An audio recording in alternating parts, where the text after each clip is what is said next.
Hello, my fellow Westorians. Welcome back to Valar Rereadis, and welcome to the wrap-up episode for A Storm of Swords. At the end of each book in a Valar Rereadis sequence, we like to review the book as a whole because we're so focused on chapter-by-chapter stuff, we sometimes miss parts of the big picture. The big picture is super interesting. Also, looking at it from a book perspective, from an overview side of things, we get to look at things like writing style, changes in arcs, and differences in the books as a whole. And that's particularly important in this book because with A Storm of Swords, it's often cited as the most popular of the 5 books. And in this episode, we're going to get into why that's the case. And it's not the case for all of our guests that it's their favorite book, but everyone here knows that this is the case, that it's seen that way. And so we all have a variety of takes on why it holds that title. And because that's such an opinion-based topic, it's not like we can research data on why it's the most popular. That's a little more of a nebulous, opinion-based sort of thing. So that's all the more perfect that we have a group of guests here to discuss the book and give their opinions. So let's start by introducing said guests, starting off with many-time guest who's been on our show for a lot of different things, and I've been on theirs for the same, Lady Gwyn of Radio Westeros. Hello. I'm very happy to be here. It's like deja vu, isn't it? Still, again. Yeah. For those of you hearing this the first time, we had a strange day recording this. This is sort of like a part 2. So, yeah, YouTube is also a little different in the age of quarantine with so many people using it at the same time. I think it's creating some hiccups here and there. And anyway, Joe Buckley, host of the Isle of Faces podcast, who is putting out episodes in tandem with Valar Rereadis, which is great, as well as you're also the author of the Great Castles of Westeros book. How you doing, buddy? Yeah, good to see you. I love a sequel, so I like these. And this will be fine. This will fit well. That's right. Take 2. It's A Storm of Swords review. Take 2. Electric Boogaloo. It's better when it rhymes. So much better when it rhymes. And Nina Friel is here. Your thoughts have been present all throughout Valar Rereadis, and you have an excellent blog on Tumblr called Good Queen Alley with 1 L. And welcome back to the show. Thank you. You made the Electric Boogaloo joke before I made it. So I'm so sorry. I stole it. But I can't. That's okay. I can't resist an Electric Boogaloo joke. As long as someone made it, it's okay. Yeah. I feel entitled because I actually saw Breakin' 1 in the theater. So I'm dating myself a bit by saying that. But I tried to be the little 7-year-old white boy trying to breakdance after seeing that movie. And I was not good then or now, but it does create fond memories and jokes like that one. So, thank you to the patrons who support History of Westeros throughout Valar Rereadis and before, and perhaps in the future as well, including History of Westeros' First Sword, Jeff Gnarly, the Long Snapper, and our Dragon Rider patrons, including Talanis the Talon, King of Gagassos, Rider of Telarius, a red dragon with scales, horns, and talons of midnight black, and Hunter of House Blackcloud, the Storm Runner, King of the Sky, Rider of Haranikon, the Windworm, a dragon with scales of brilliant platinum, silver, horns, claws, and fangs of pure white, with eyes the color of diamonds of fire. Yeah. All right, a couple quick announcements, and then we'll get right to it. We have a Serwyn of the Mirror Shield episode up for patrons. The full public release is next Sunday. That's Sunday the 24th. There will not be a live stream on the 24th. We'll just have the debut of that episode, and then we will begin A Feast for Crows the week after. So May 31st is the start date for Valar Rereadis, A Feast for Crows Part 1. And A Feast for Crows will take us, I think it's 11 weeks, so either the same or 1 week shorter than a Game of Thrones, but with a lot fewer breaks. During Game of Thrones, we had a lot of travel and other things scheduled. Now, for very obvious reasons, we do not have travel and such planned for the near future. Also, want to announce the return of the Intelligent Speech Conference in a different form. Last year, I was a presenter and attendee in New York for the very first Intelligent Speech Conference, and it returns this year in virtual form. It's going to be Saturday, June 27th. It's only $10 to attend, and there's going to be about 40 podcasters giving presentations on, well, a variety of topics based in their area of expertise or interest or hobbyism. And it's going to be run a lot like a regular convention, where at any given moment, there's 3 or 4 panels happening. So you always have a choice, perhaps a tough choice, as to which one to attend. All right. Let us take a look at some cool questions that you guys sent. We're going to start with a great question that y'all have sent. Especially because of our false start today. We got a few extra questions set in here. So when we restarted, we just started a great discussion about sacrifice. And so let's start there this time and circle back to the earlier questions later. Starting with a question from Alec Hamilton on Twitter, who said, losing a part of oneself when resurrected is a mini sacrifice? ? And he's touching on a larger question, so I really like this as a lead-in. And the idea here is basically, what is the nature of sacrifice? In A Storm of Swords, the concept is explored very, very thoroughly and from a lot of different angles. We've got it from in the north with Craster. We've got it with the Leeches and Stannis, and then with the bigger part of Stannis with Edric Storm. And we've got suggestions of it in the north in previous books. And there's lots of more other non-literal forms of sacrifice, like sending men out to die in wars and things like that. So, but to speak to the concept of sacrifice in a supernatural term, perhaps. When Beric, for example, lights his sword on fire, it's a miniature sacrifice in that he's using his own blood to light the blade. And when he comes back to life each time, perhaps to do more for humanity, he's a little less of himself. In a sense, that is a bit of a sacrifice. And so that does speak to the larger sense of sacrifice that's being brought up in the narrative in a variety of places. And so, Nina, we'll start with you here. Talk to us about this sacrifice theme, how it applies to what we've already seen in prior books, and how deeply it runs in this one. Absolutely. No, absolutely. Because, something that I've been saying for a little while now, and I think it certainly rings true, is that what the story overall seems to be suggesting is that if you really want to make something happen supernaturally, if you really want to touch into that magic, you've got to be willing to put yourself on the line. You can't sacrifice someone else. You can't put someone in your place. You've got to be willing to offer yourself. I feel very, very strongly that the reason Daenerys's dragon hatching worked in part is because Daenerys walked into the fire willingly. She was willing to give herself to make this happen. Obviously, she survived, but she was willing to give herself. And this is something that Stannis in this book has to learn, because he doesn't understand at the outset, is that you can't sacrifice Edric Storm to get dragons. You can't put someone else on the line. If you're going to really get this magic to work, you've got to give yourself. And this is something we see very clearly with Beric, is if Beric dies so many times and he's able to come back, and part of the reason I think behind that is why he's sort of allowed by R'hllor to come back, to the extent that that's an applicable way to phrase it, is Beric is dying to save people who can't defend themselves or are unable to defend themselves. He is giving of himself completely to death to stand up for these righteous causes. And in the end, he gives himself completely to raise Catelyn from the dead. So it really is this, if you want to make something happen supernaturally, it's got to be you on the line and nobody else. Well said, yeah. And Joe, what about you? What do you think about this parallel, this concept and this theme? I think first off, if you say Storm of Swords, but in comparison to the rest of the series, you don't actually think of the blood sacrifice and so much of the supernatural in comparison. And maybe because we're not at Winterfell and we don't have the Weirwoods, and Melisandre's not popping out any shadow babies in this book and stuff like that. But it actually is all around. We have the Leeches, we have Craster comes back, and Lightning says we have all this Beric stuff. I think to Nina's point, yeah, it's dead on.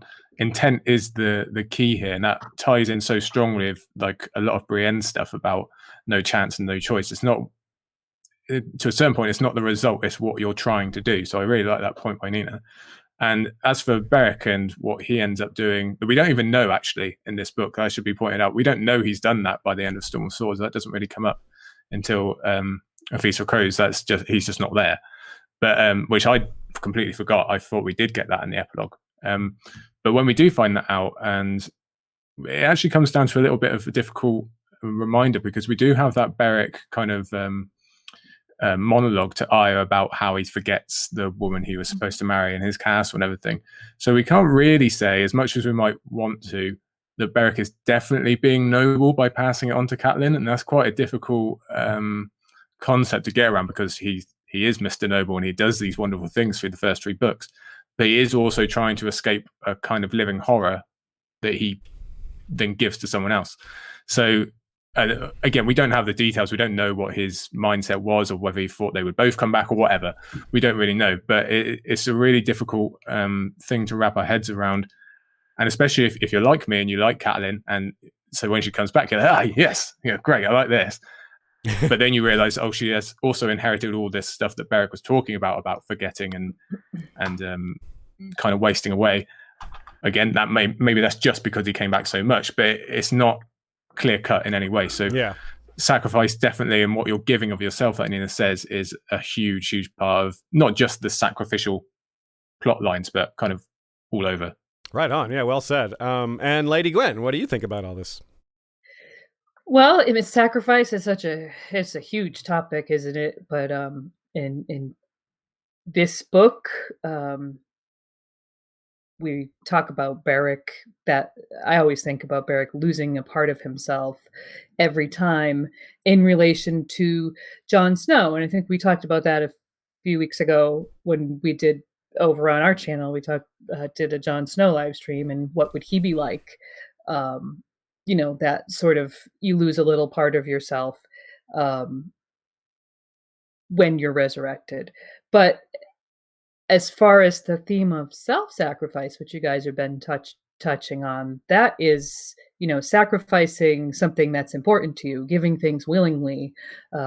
It puts me in mind of Melisandre saying, if a man gives, if you have 1,000 cows and you give one, that doesn't mean anything, but you give the only cow you own, that's a true sacrifice. So it's being there, being present, giving a part of yourself or something of value to you is going to be such a huge theme going forward from here,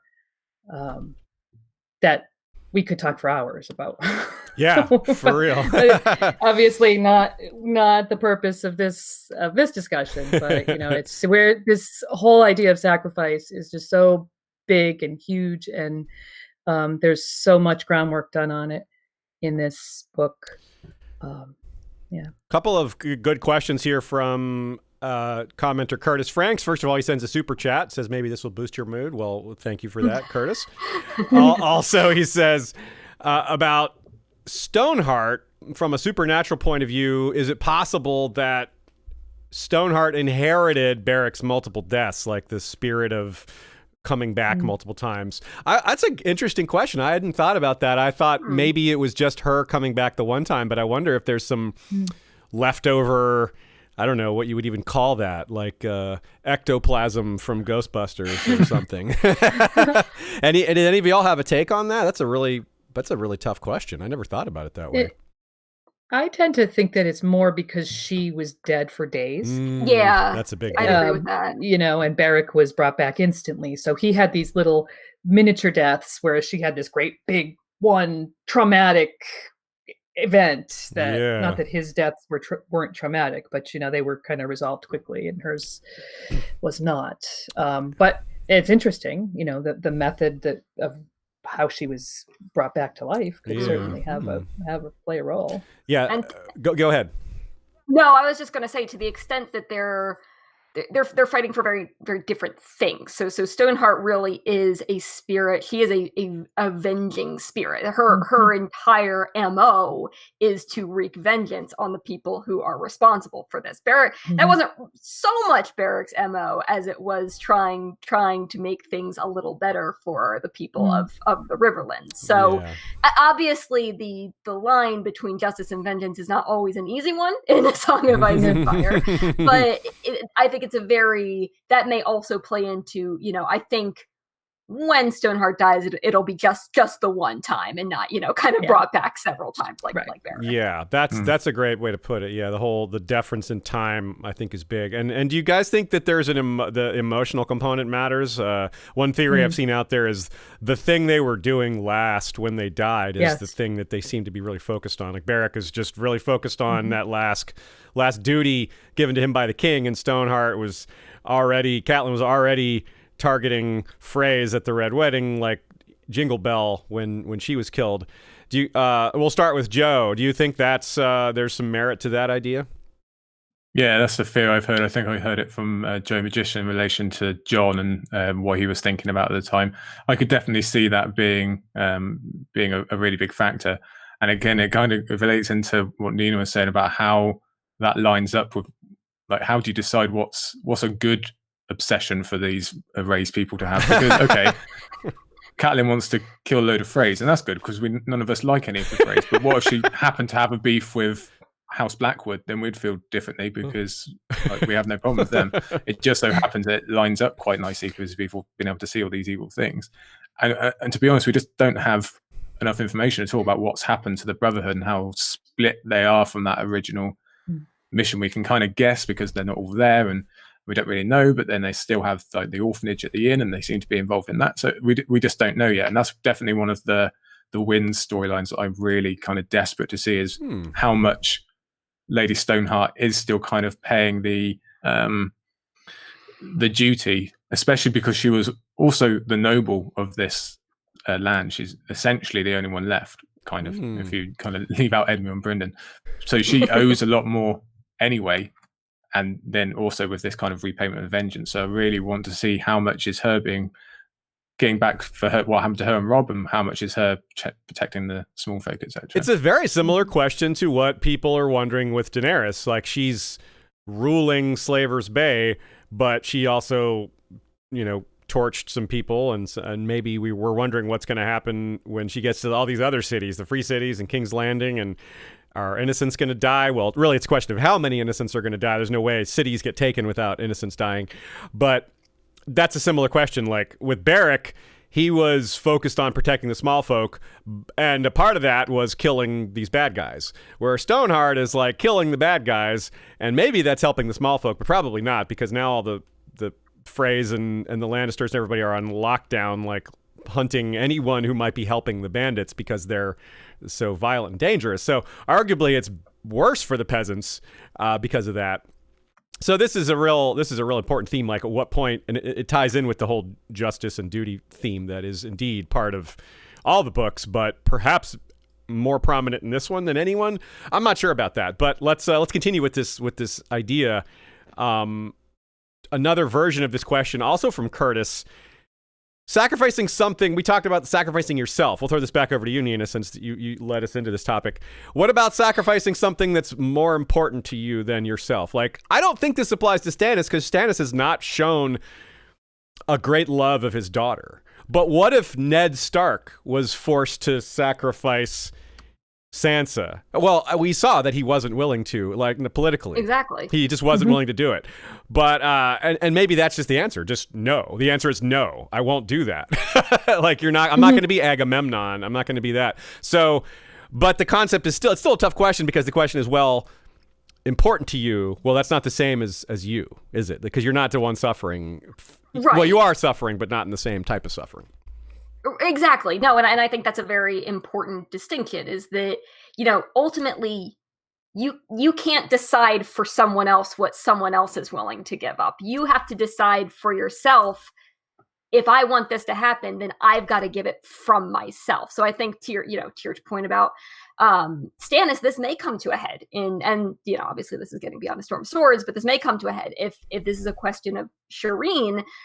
Stannis may very justifiably, or at least to him, very justifiably believe this is necessary to save the world. He's not doing it because, he hates his daughter or anything like that. But it's still not enough because it's not you. It has to be you, I think is what the story is saying. I think I agree, yeah. Lady Gwyn, do you have a thought on this? Just, yes. I mean, I think what matters is Amen, sister. Yeah. Preach that. No, pretty much I agree that with the thought that what was in your head is kind of what's going to come, what dictates, what you're doing when you come back. I definitely would agree that it's the self-sacrifice part because, Melisandre gets it wrong over and over again. We see that in a variety of different ways. But when she's talking this whole cow thing that she talks about, a man offering the only cow he owns is, in her opinion, is a true sacrifice. But you know what? Like, a cow is still a cow. It's not yourself. Yeah. It doesn't hurt you that much. Maybe, in superficial ways. So, when it comes down to Stannis, if we equate his daughter with a cow, it's probably not going to work. Well, we know it's not going to work. Yeah, no. we can figure out it's not going to work. There's probably a lot of different reasons why.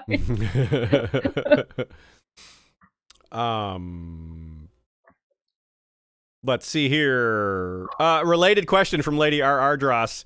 She brings up the talk where Donal Noy mentions the different type of metals that the Baratheon brothers are, and that isn't in this book, except that Jon remembers that in this book, or maybe it is in this book. It doesn't matter. Jon definitely thinks of that in this book, and Lady R's point is that Jon is along the same lines. He's like Valyrian steel because he's ice reforged, kind of, and he's fire and ice, and the reason that relates pretty well to this topic is the idea that Valyrian steel may require human sacrifice to be created in the first place.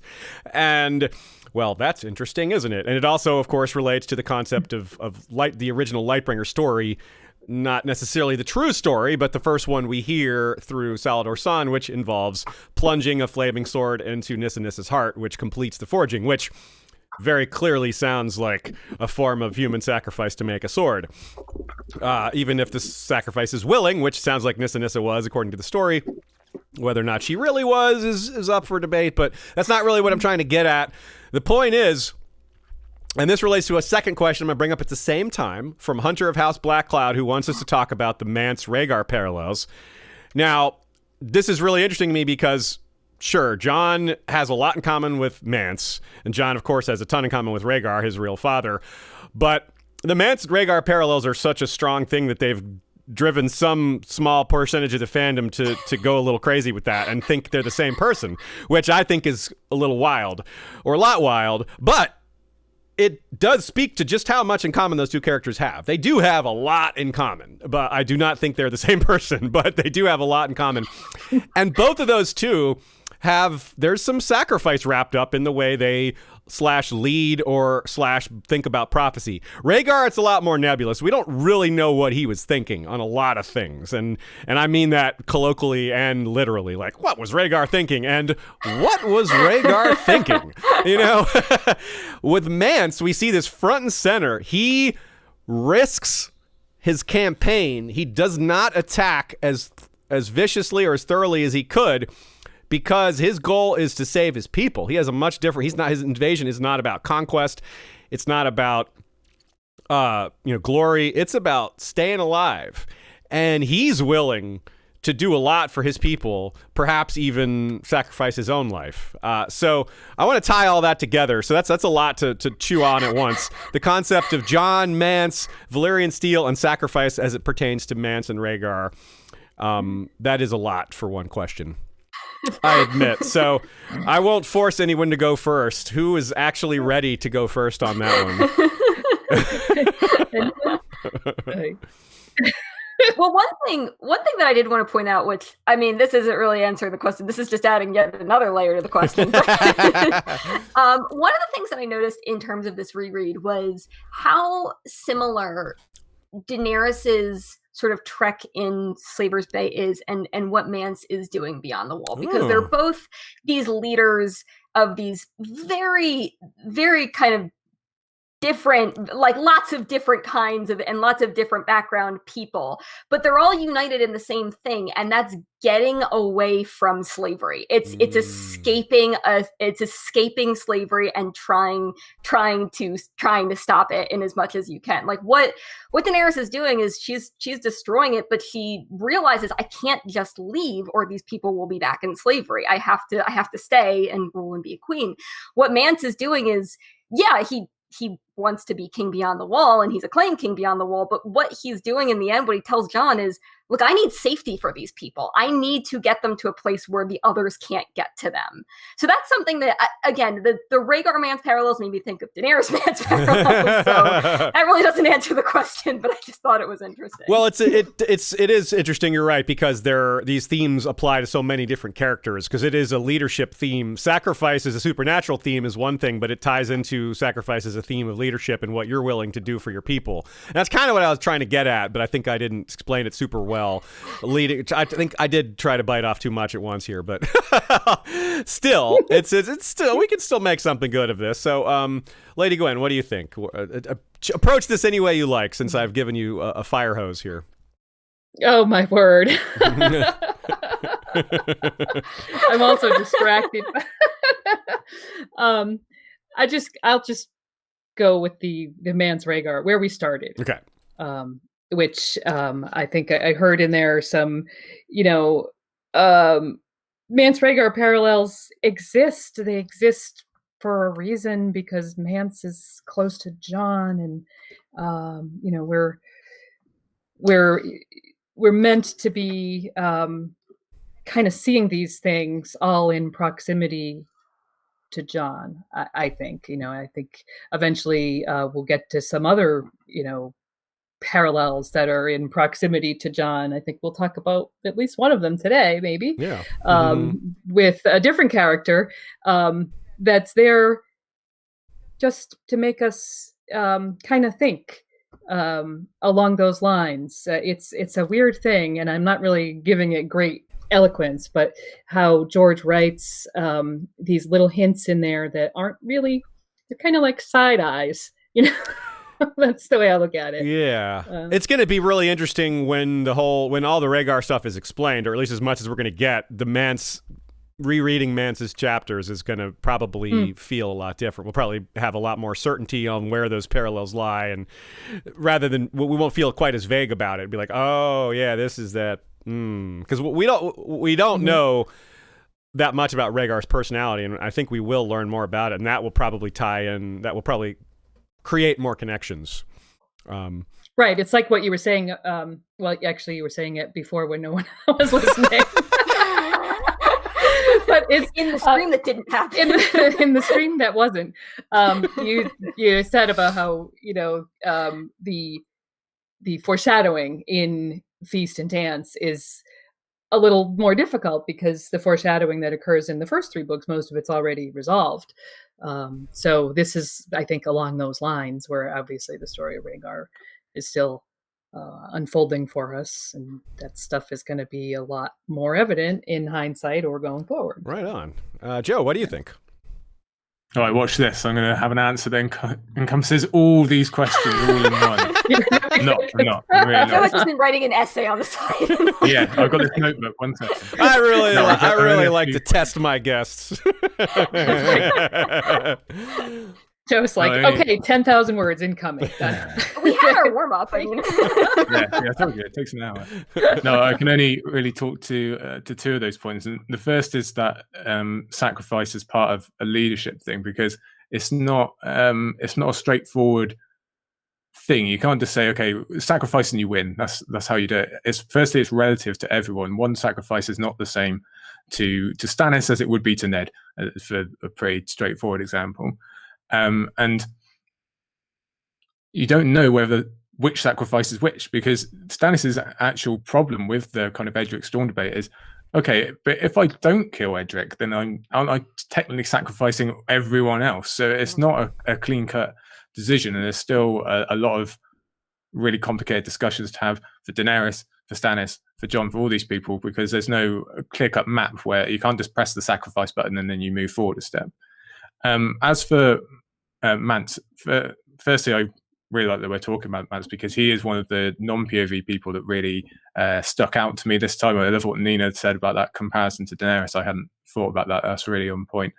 But I just like that we're seeing this monumental moment for Mance, in that this is a decades-long plan, and we're finally seeing like the big day of it. He's there. He's done all this thing that's really never happened before, other than maybe Nymeria coming to Dawn. We've not really seen that kind of runaway migration work. So this is a really huge moment, and sacrifice is a part of that. And we see, because he does end up losing in the end, kind of. But now anyway, so we have to kind of think, okay, how much, and the end of this book and the end of Dance, so we don't know how much he's going to win. But if it gets his ultimate goal of the wildlings south, like it seems to have happened for now, then sacrifice, I guess. Right on. Well said. A couple of super chats have popped in. We'll address these real quick and then move on. Coffee Lady says, you all are wonderful and worth the wait. Thank you very much. D-Cell says 2222. I'm not sure what that means, but thank you. You. Oh, yeah, okay, right. The Spanish 2222. I thought we were talking about, like, the little dresses, you know. Oh, that we should all just start ballet dancing. Yeah, we're all little ballerinas here. What else? Tempest Brewer says, just some love for y'all. Thank you, Tempest Brewer. Tracy McMillan, that's Lady RR Draw. Stream Rainies, the stream that never was. That's right. Natalie Smythe says, sadly, I couldn't make it live today. Y'all are amazing, and I can't wait to listen later tonight. Thank you very much, Natalie. Amy L says, love your feminist fire and blood analysis, Nina. You are all wonderful guests. What is your favorite A Storm of Swords moment? Well, we have later in the document, we have favorite chapter, so we'll address favorite moment at the same time. We'll do this parallel. Rod Dammit says, think we could get Aziz to introduce the guests. Some may not be as familiar to some viewers. Well, yeah, we could do a more thorough introduction. That sounds fine, certainly. If that didn't really have an introduction in the first place. What's that? Your introduction got cut. But I redid it. Yeah, I was. Well, you definitely redid it, didn't I? Didn't I redo it? You guys reintroduced yourselves, didn't you? I feel like we did. Yeah. But that doesn't mean anything anymore. I don't really know what happened. I no longer know what reality is. We can certainly double down just to be sure. So let's do this in reverse order. Okay, Nina, tell everyone. Don't just say hi. Tell everybody what you do in the fandom and where to find you. We'll be very thorough this time. I will be very thorough. I'm Nina. I write primarily on Tumblr, goodqueenally.tumblr.com, and like Aziz says, it is Ally with one L, like Alisan. I answer asks, and I write posts, and I very occasionally write essays. It's been like 2 years since the last one. And I don't know, post funny David Bowie gifs, you know. And I show up in the Facebook chat and you know, post memes and and go on. And I was going to say, and a lot of additions to Valar Rereadis. You have your thoughts are in every episode, so that's really valuable. It's not always clear which are yours, but sometimes they are. I'm just like a ghost. I'm just everywhere. That's right. And Joe Buckley, so you also are been part of Valar Rereadis since the beginning, and your show Isle of Faces, which you call the Valar Rereadis edition, is Scraps and Scrolls, right? So tell everybody about that. Yeah, I've been lucky enough to be contributing notes from the beginning, not just to Valar Rereadis. I think I've been helping you guys for like 3 years now already somehow. So that's pretty cool. Yeah, and like you say, I have Scraps and Scrolls, the special episodes that come out and kind of, because even with all the long streams you guys do, there's still stuff to pick up and the extras. So I try and pick all that up. And we do some other stuff there as well over on the Other Faces. Some of you might know me for writing a big old book about castles. Yeah, that's still around. Yes. And yeah, I just try and it's here. It's I try and hang around Twitter and make myself look like Robb Stark. Apparently, I've been told. Yes. Well done. Really good job. And last but not least, Lady Gwyn, you guys are doing some new stuff over at Radio Westeros. This is a good time to mention that. Yeah, we are. We started a new series, our Winds of Winter Primer, which is regular podcast episodes covering every POV character and all the other major characters, where they left off and what we expect to see from them in Winds of Winter. And as part of that, we're also doing weekly live streams. So we're doing one character per week. And so far we've done Jon and Melisandre, and we did Theon yesterday. Aziz, you were with us for Jon. You're coming back to talk about Asha with us next week, which will be fun because it'll be Asha, and also we know that she's our POV to the Battle on the Ice. So we get to talk about that too. So. I'm glad for that reminder. I'd forgotten I was coming on for Asha next week. we would have told you in a few days. Cool. I sure do like Asha. That'll be fun.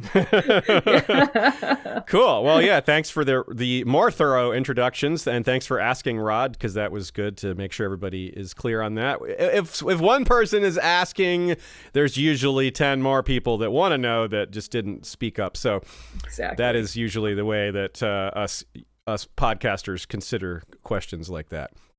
So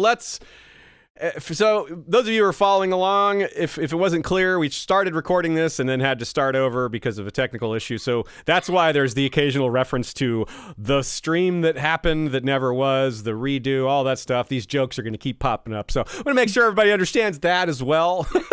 Because if the explanation of the guests wasn't clear, maybe that wasn't either.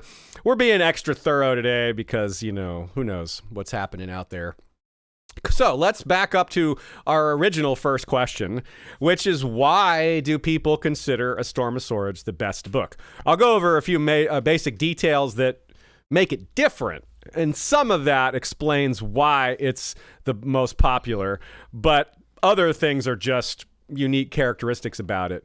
One is that it's not the longest, but it's almost the longest. It's certainly it's about maybe 2 chapters worth shorter than A Dance with Dragons, but it has more total chapters, and it's more focused on the POVs that it has, which some people like that more.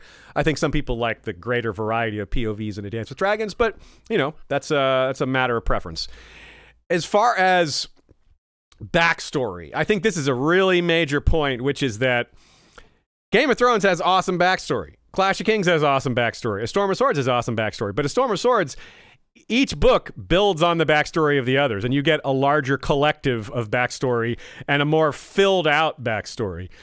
By the time we get to the end of A Storm of Swords, you've got a very thorough picture of Jaime's story vis-a-vis the Mad King, something that we had bits and pieces of through Ned's point of view. Now we have multiple point of views on that, multiple people's examples, multiple memories of it. It's a lot more fleshed out and thorough, and that applies to a lot of things. Rhaegar and Lyanna in other ways, the tourney at Harrenhal, lots of different historical introductions, plus things that are introduced for the first time, like the concept of the Blackfires. That's new to A Storm of Swords.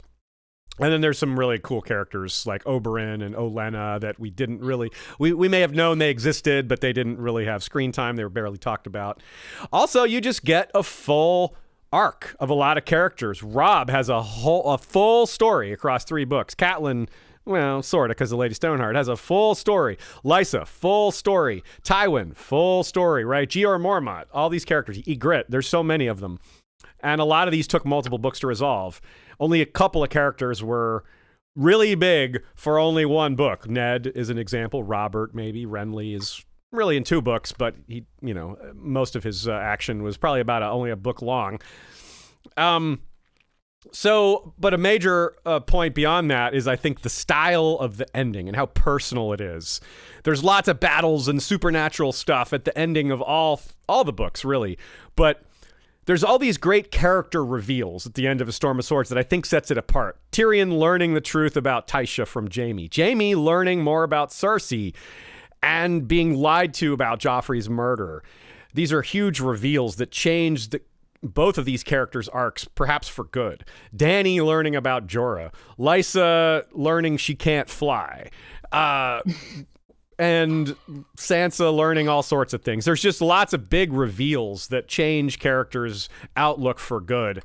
And that makes it feel more personal. I mean, the fact that we're really wrapped up in these stories, to borrow a thought from, I think, Joe from the first time we recorded this, he points out that Tywin's a great example of this because it's we feel it personally on Tyrion's level, but it also has gigantic ramifications politically, which that part doesn't really start in the book. That starts in the next book. But Tyrion's processing of what he's done also doesn't really start till, well, A Dance with Dragon 2 books later, but his next chapter, which is 2 books later. So starting with Lady Gwyn, talk to us about what you think about A Storm of Swords, what separates it from other books, and is it your favorite of the books? And if not, which one is? And just all that. It's the day of big questions. Big questions. It is not my favorite. Feast for Crows is my favorite. Storm is my second favorite. Cool. Which is good because it does a lot of heavy lifting setting up Feast for Crows. And a lot of what you see with characters, I was struck by the fact that so many characters end with them leaving, going somewhere else, or getting set up to do something, whatever comes next. It was really, I guess, what you're speaking about with complete arcs. Even the characters that are going to continue on, it's almost like a curtain came down, very much more so than in any of the other books. And, when we come back with Feast for Crows, it's going to be something new for pretty much everybody. I mean, everybody ends up leaving, except for, we said Sam and Jaime, and arguably Sam and Jaime are about to go or leave, or pretty much True. Early on in A Feast for Crows. So even with characters that aren't point of views, you definitely see that happening. So that is what struck me as a real standout thing, and all that backstory too. There's so much. I mean, we can talk about it when we get into individual characters, but there is so much world building and so many of the little mysteries that we love to solve and, find the way George lays clues here, there, and everywhere. There's so much of it in A Storm of Swords, sprinkled throughout the book. It's a lot of ways to answer this question, isn't it? This is it's hard to point to what exactly it is that makes people love it so much, but there is no shortage of possible answers, I think. Mm-hmm. So, Joe, you're someone who does think call Storm of Swords your favorite book. Is that right? It's true. All right, I confess. Yeah, it definitely is. And there's 1,000 different reasons. You could easily just say purely the run from the Red Wedding right to the epilogue. Just that on its own as a basically a half of a book it's just ridiculous when you compare it to kind of any other kind of story and any kind of literature. The amount of named events that you fit in there that I could say to you one word and you know what I mean, and we just get 10 of them fit into half a book. It's incredible.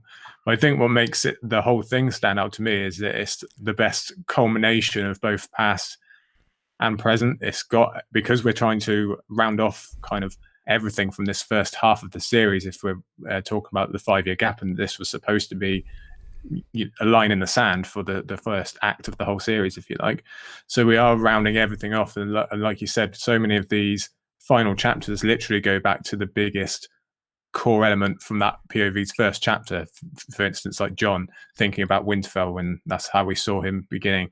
Tyrion and Tywin, Daenerys, and wanting to go home and come to Westeros. And you can apply it to almost anyone, really. That's Sansa true. and Winterfell as well. Yeah. Sam getting ready to go back south. He's afraid of encountering his father. Yeah, you can do it for literally anyone. And I think it's kind of been served really well because it's just so happened to fall as the middle book for 9 years now. So it's Game and Clash is supposed to be the beginning, and then Feast of Dance are, well, they're concurrent first off, but they are the future. We don't know where they're all headed yet. So this one is really the peak, and like you mentioned, I just love that George is so brilliantly can put all these action big events, but also have the foundation and the character investment and all that, which is what puts the whole series above everything else, really, not just this book. Yeah. Well, before I throw it over to Nina, let me address something else you said that's important here that I had a little note on, talking about where things take place. Despite it being such a long book and nearly the longest, it's more focused in certain areas. Both Feast maybe isn't isn't so spread out because it tries to focus, but Feast and Dance as a whole cover a huge amount of area, and even Dance by itself covers a huge amount of area. A Storm of Swords is pretty focused in King's Landing, the Riverlands, and the North, meaning the Wall, because the Winterfell isn't present really at all. We don't have the Stormlands, which we did have in A Clash of Kings. And we don't really have a lot of action elsewhere, and we don't have the Iron Islands, which we did have in Clash of Kings. So those regions obviously matter. They're spoken of. Soldiers come from there, etc. But it's not nearly the same in terms of where the characters are and where the stories are taking place. So that's a big difference from A Storm of Swords compared to what's coming next, which is things get massively spread out, way more POVs, way more areas. So that's a big defined change. So Nina, if you want to roll that into your answer, feel free. But if not, go ahead and just say what you're going to say. Well, and just to kind of go off of Joe's point a little bit, is Storm of Swords, I think, is very popular in part because it's a very cohesive book with the books that led up to it, where because the 5-year gap was something that planned but didn't happen, we get A Feast for Crows and Dance with Dragons, which, while certainly not bad books by any stretch of the imagination, are books that are operating as sort of a response to that, or kind of dealing with, I have to get rid of that now. How do I fix this now? Whereas A Storm of Swords is the natural conclusion to a Game of Thrones and a Clash of Kings. This is the end of the first act. So while certainly things change in terms of plotting over the two, there's really not a whole huge amount that was changing as compared to A Feast for Crows and Dance with Dragons. So you're seeing a book that fits very nicely with the books that came after it in a way that A Feast for Crows and Dance with Dragons don't quite fit nearly as nicely.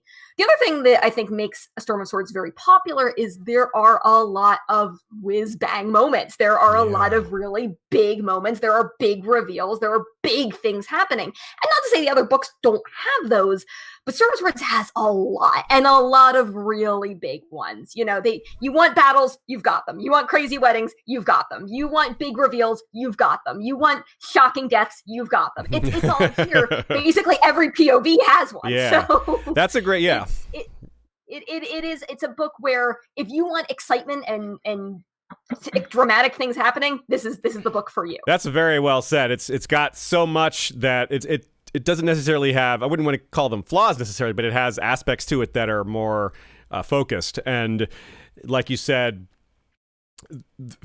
if you really love Tyrion, Dany, or Jon, well, that's not in Feast. So that's a strike against that book. And if you don't like cliffhangers, well, that's a strike against the Dance with Dragons, because this Dance with Dragons has a ton of cliffhangers. And George didn't plan it that way. Apparently some chapters were cut because the book was so long. It's already the longest book. So whether you hold that against the book or not, it's a fact that the book has cliffhangers in it. Now, is it fair, though, since let's move into the 5-year gap more as a focus concept and topic here. Is it fair that Storm of Swords gets viewed this way because it, like you say, it was planning to have a 5-year gap and then that didn't work out? Is it fair that we don't hold Storm of Swords, quote unquote, accountable as if it's an entity? We're blaming the narrative, the lack of 5-year gap on the books that come after it, when maybe we should be saying, well, maybe Storm of Swords should be set up a little differently. Maybe it's not fair to view it this way. Now, of course, fair, who cares about fair when we're talking about judging a book? But still, it's an interesting concept in terms of how we view it. It's like, well, a historical figure like Richard the Lionheart is someone that people look back on with a variety of takes, one of which is that he was great because he was a great warrior. But if you look at when he died, he left the country in great debt. And so people remember the heroism, but they don't remember the great debt he left behind. So the people after him inherited a great struggle. Now, so that's kind of the point here, is that A Storm of Swords' his narrative style left A Feast for Crows and A Dance with Dragons with some pieces to pick up. It's all coming from the same guy, so it's not like it's all George R. R. Martin. This isn't George R. R. Martin's descendant, George the Lionheart. So the metaphor doesn't fully work in that sense, but I still like using it because, I don't know, I just liked using it. But let's talk about the 5-year gap then. Let's get into that. It was set up for a lot of things to go a certain way, and George cites the death of Oberyn as a thing that just needs a response to, but patron Paul Berry points out a lot of plot lines seem like they wouldn't have worked very well if they had a 5-year gap. So let me read his question. Has George said when he started realizing it wouldn't work? As in, did he finish A Storm of Swords always thinking there'd be a gap and only realize later?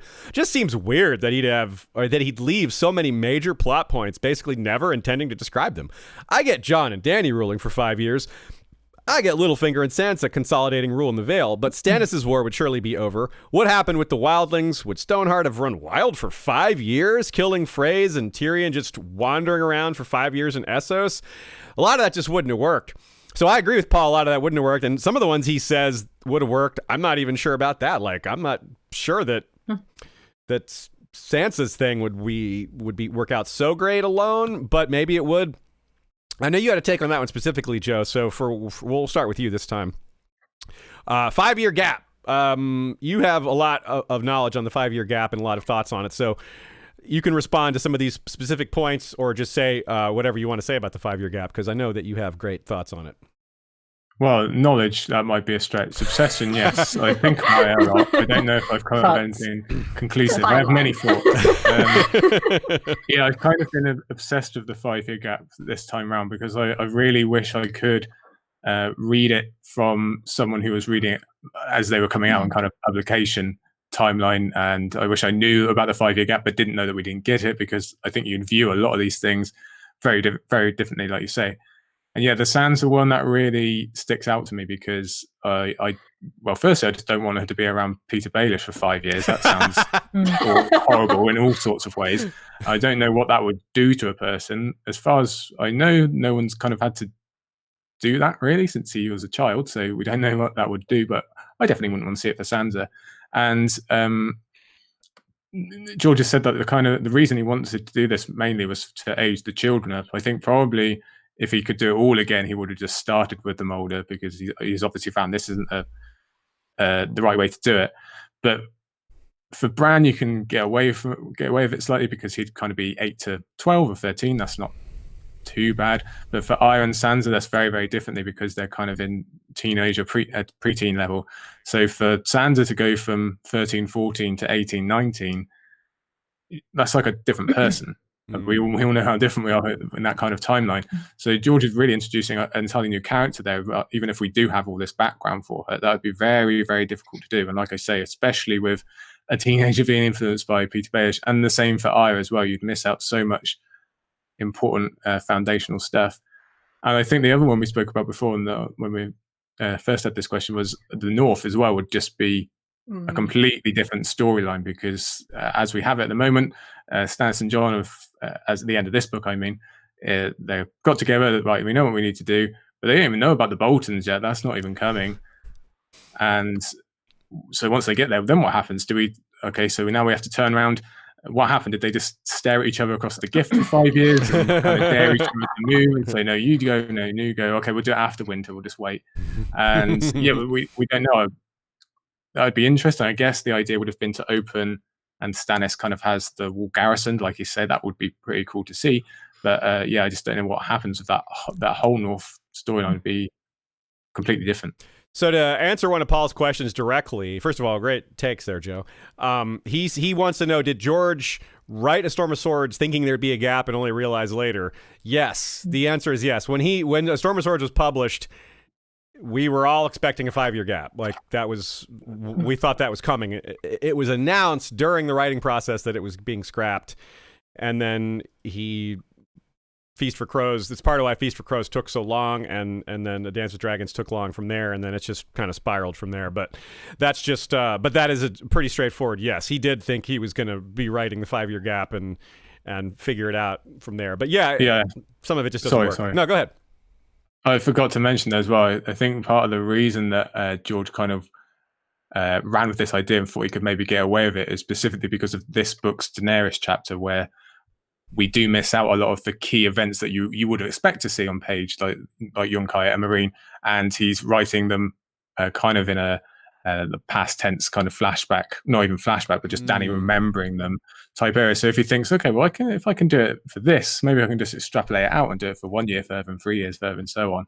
So I think maybe that's the road he went down and saw, okay, maybe I can do this. But then, like we say, in reality, when you start extracting it out, and originally I think he maybe planned that because the children were much more, not that they're any less of main characters now, but I mean, when we first had the trilogy idea that we've all seen in the original outline, there were just less adults. Not so much that the children are any less important, but there were less adults to think about. And now there's hundreds, and it just doesn't work for what is really 3 to 4 characters. So if you have Bran, Arya, and Sansa, and then maybe count Dany and Jon as well as aging up, and that's about it. It's not worth it in the end. Yeah. Well said. Lady Gwyn, let's turn it over to you. What are your thoughts on the 5-year gap and specific or other questions that you may think about it? Well, I wanted to first comment, because you're talking about Sansa, Joe, that George actually, when we get to Feast, there's actually a commentary on the 5-year gap. Yes. In a Sansa chapter where Littlefinger says, I had hoped for 5 years to allow some of these fruits to ripen. Meta. Here we are, So, and some of those fruits that he had hoped to ripen, I think the primary one is what to do about the fact that Sansa's still married to Tyrion. So, he's got this whole plot where he's going to marry Sansa to Harry Harding. But, what are you supposed to do about Tyrion? And, thoughts about that would be completely off topic. But he really, I have some of George's words here in front of me. And I think he really felt when he started writing Feast that this was going to work for people like Arya and Bran, people who are on that kind of very predictable mentoring arc. I think it would have even worked for Sansa, although I hear your objections, Joe, loud and clear. But definitely, I see those 3 as all on kind of parallel arcs, and I think it would have worked just fine for them. But then it's the expansion of the cast of characters and the storylines becoming so complicated. He says it didn't work for people like Cersei and Jon. And what he says specifically about Cersei, what he found was it was kind of coming together like this. Yeah, 5 years, 6 different guys have served as the hand, and then there was a conspiracy 4 years ago, and then some other thing happened 3 years ago, and it's all going to be presented in flashbacks, and the only other alternative is that nothing happened. That doesn't really good. work either. And, Jon Snow is kind of even worse because, like Nina was saying, I think maybe in the stream that wasn't, about the others, Jon Snow has been elected Lord Commander and the others are just kind of like, we're coming. But not for 5 years. We're going to just stand right here, or we're going to walk really slow like we did in the show. To them, 5 years is like 5 minutes. So, Right. I'm planning this for 8,000 We're going to zigzag. It'll just take us that much longer. We'll just go across the... Yeah, and there's like little kids, like the babies. We talked about that a little bit in the stream that wasn't. Yeah. And Maester Aemon would be like 107, and it's just a lot. So, Nina, what do you think about this whole 5-year gap business? No, and exactly to what Lady Gwyn was saying, and what I said in the stream that never was. The others can't, like, the Storm of Swords is the book where we see the others at their most on-page active. They are actively attacking people. Yes. They are actively trying to get things. it doesn't really make a lot of sense if then you take the next book and, yeah, well, we haven't really heard from the others in 5 years. I guess they took a smoke break or something, but now they're back and they're angry. So, that doesn't really make any sense. The other thing, and this is kind of more of a personal level for me, is I have this headcanon, and this is not really based on anything, but I just kind of believe it. I have a feeling that one of the major sort of losers from the 5-year gap being scrapped is House Dane. Because we get a lot of Dane set up in A Storm of Swords. We meet Edric Dane. We hear about how there was this connection between Ashara and Ned at the tourney. We hear about the tourney. There seems like we're going to learn a lot. And Edric is, I think, 12 in A Storm of Swords. So 5 years, he's 17. That makes sense. He'd be old enough to be a knight, to be sort of the morning, to hold dawn. But then the 5-year gap doesn't happen, so then we just sort of have Edric the same place that he was, and we really don't hear about the Danes. So, and actually, I think I saw a comment on this, and I apologize, I don't remember who it was in the comments, but someone mentioned, would we have ever gotten Darkstar? And to me, I don't think so. I think Darkstar was explicitly created to be sort of this backdoor pilot of, here's the stuff I needed to tell you about the Danes that I was going to tell you via Edric, but then that sort of went nowhere. I totally agree with the Darkstar point, and it's interesting though that he's, and we'll talk about Darkstar more in Feast, but just for a brief overview, like he's the right age. He's not 17 or something, but there's no mention of High Hermitage or any of that, the Cadet Dane branch. And why would he need to make this? Why would he need to retrofit like a house?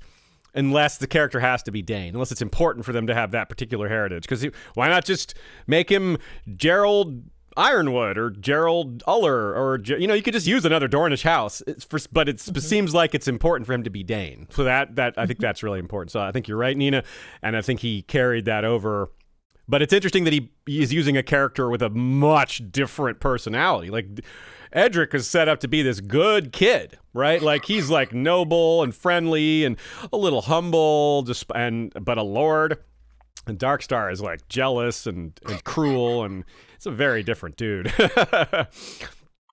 Last thought on the 5-year gap for now, unless you all have something else to add. I want to point out that Ashea did a panel at Con of Thrones with Joanna Lannister, Bookshelf Stud, and Joe Magician on the 5-year gap. A lot of very knowledgeable people with takes on that, and that panel is up on our channel. Was that last year or 2018, Ashea? Oh God, I really can't remember. Yeah, I've been thinking about it this whole time, and I cannot recall which year it was. Anyway. It was 2018. Okay, so it's 2018. So check that out, folks. We'll try to remember to put a link up for that as well.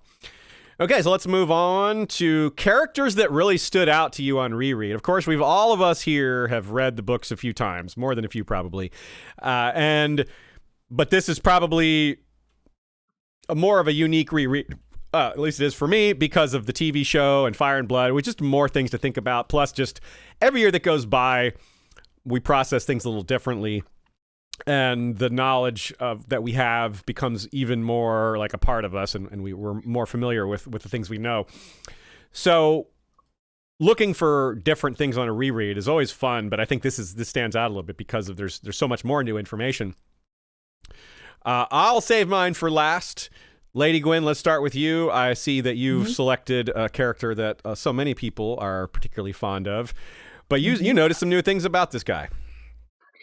I did. It's Sam Tarly, and I gotta say it's mainly a factor of the fact that I have studied him less. I mean, if you take all the other point of view characters, I've studied them to greater or lesser extents. Sam, just this go around, I reread all of his chapters and really was struck by how much is in them, how much kind of build up,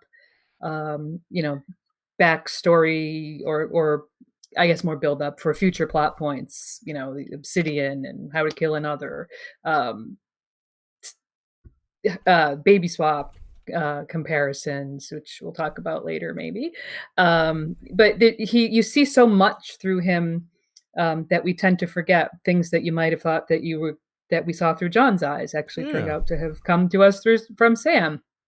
And I mentioned that even there were a couple things that I thought came from Bran and turned out to have actually been in a Sam point of view. Yeah, right. So because he does have that intersection, so I mean, he's kind of all over the place, and it's setting him up, like so many others, for where he goes in Feast for Crows. It makes a lot of sense that we get a lot of information for him. He's the studious guy. He's reading the books, even though we get very little directly from those books. Something we all are hoping for in the Winds of Winter that he spends.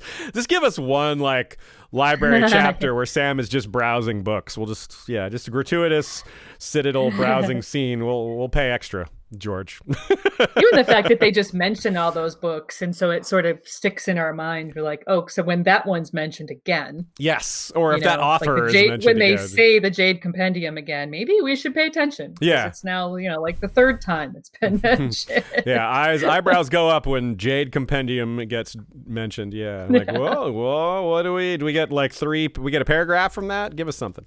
So Joe, what about you? Who was your standout this time? Maybe especially if it was different than what you were expecting.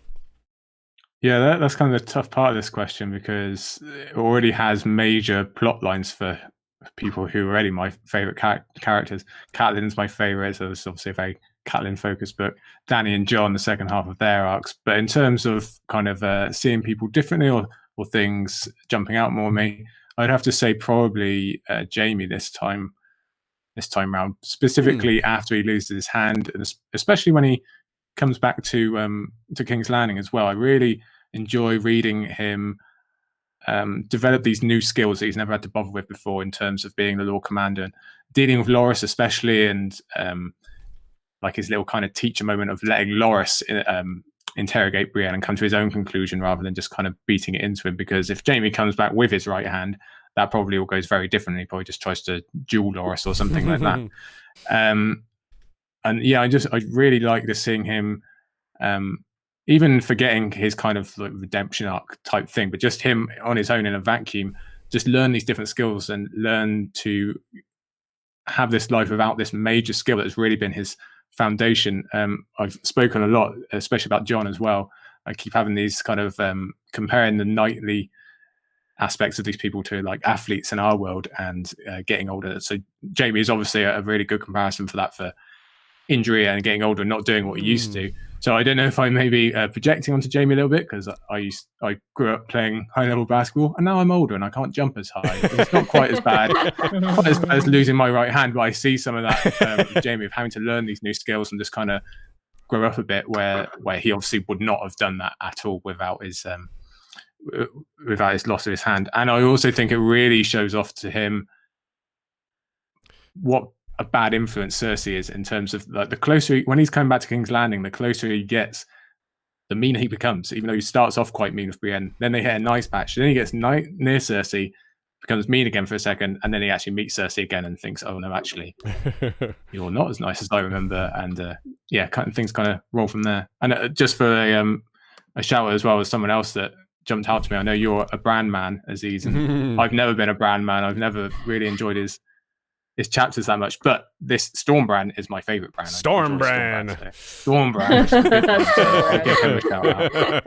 That's definitely a rough cereal to eat, Storm Bran.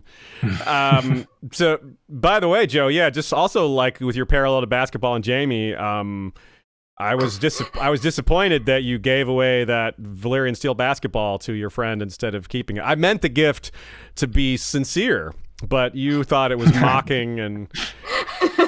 How dare you? They're heavy. They're really hard to shoot. They're really heavy. So Nina, let's hear from you on this character standout bit. Absolutely. Well, to echo Joe's point, there's a lot of really, really, really great arcs in A Storm of Swords, and I think a lot of them are really good. One thing that really stood out to me was Daenerys. Daenerys' arc in A Storm of Swords, I always liked it, but I think something that I've been considering lately is I don't think that it is coincidental that the book where we see, to go to my point earlier, the book where we see the others at their most on-page active, they are actively trying to hunt and kill people, is the book where we see Daenerys affirmatively taking up this position of, I am the breaker of chains. I am going to destroy slavery where I see it. I am going to free enslaved people. I don't think that's coincidental. I think that is setting up where Daenerys is going in the future, that grounding her in this foundation of I am the one who destroys slavery, who sees it for the evil it is and takes it down, prepares her beautifully for fighting the others who really are these eldritch slavers who want to destroy everything we know of as life. Yeah, that's really well said. Also, I think it applies really well to a question that we'll be asking later is right now, just in the sense that we were debating or not debating, but trying to extrapolate and explain what sacrifice means and all the various forms of what that is. We're going to be getting into the vagaries of what is slavery. There's literal slavery, but then there's like effective slavery, which one could say the peasants of Westeros are somewhat living under effective slavery. It's not as bad as true slavery, but it's not much better. And just the semantics of that might be something that Dany is like, the line gets blurred. It's like, nah, this is only slightly better, and she's not going to accept things like thraldom or serfdom as really much better than slavery. So I think that might be a concept that gets brought up. And that speaks to my own standout chapters as well, because Dany is one I was particularly keen on to key in on and look for clues. And I think I did find some. There were a lot of new thoughts on Dany and trying to focus on her state of mind. And to me, her drifting more towards prophecy and destiny and less away from humanity, because humans are so fallible and distrustworthy and corrupt. And everywhere she goes, she sees evidence of this. And I could see why someone might just get fed up with it or see that, decide that it needs to all be torn down. And that's really compelling and interesting to me. But also, I really looked differently at Jon. I caught a lot of new symbolism that I didn't see before. The scene where a Maester Aemon is plunging a hot dagger into him while healing him, really, while he's crying about betraying Ygritte, really. Ooh, that's some Nissa Azor Ahai vibes, which we're still kind of not sure whether that'll happen or not, but it sure was an interesting scene, as well as how much Ygritte reflects, echoes Daenerys. And how much Stannis echoes Daenerys. That's always been a thing, but I never looked at it quite as closely as I did this time.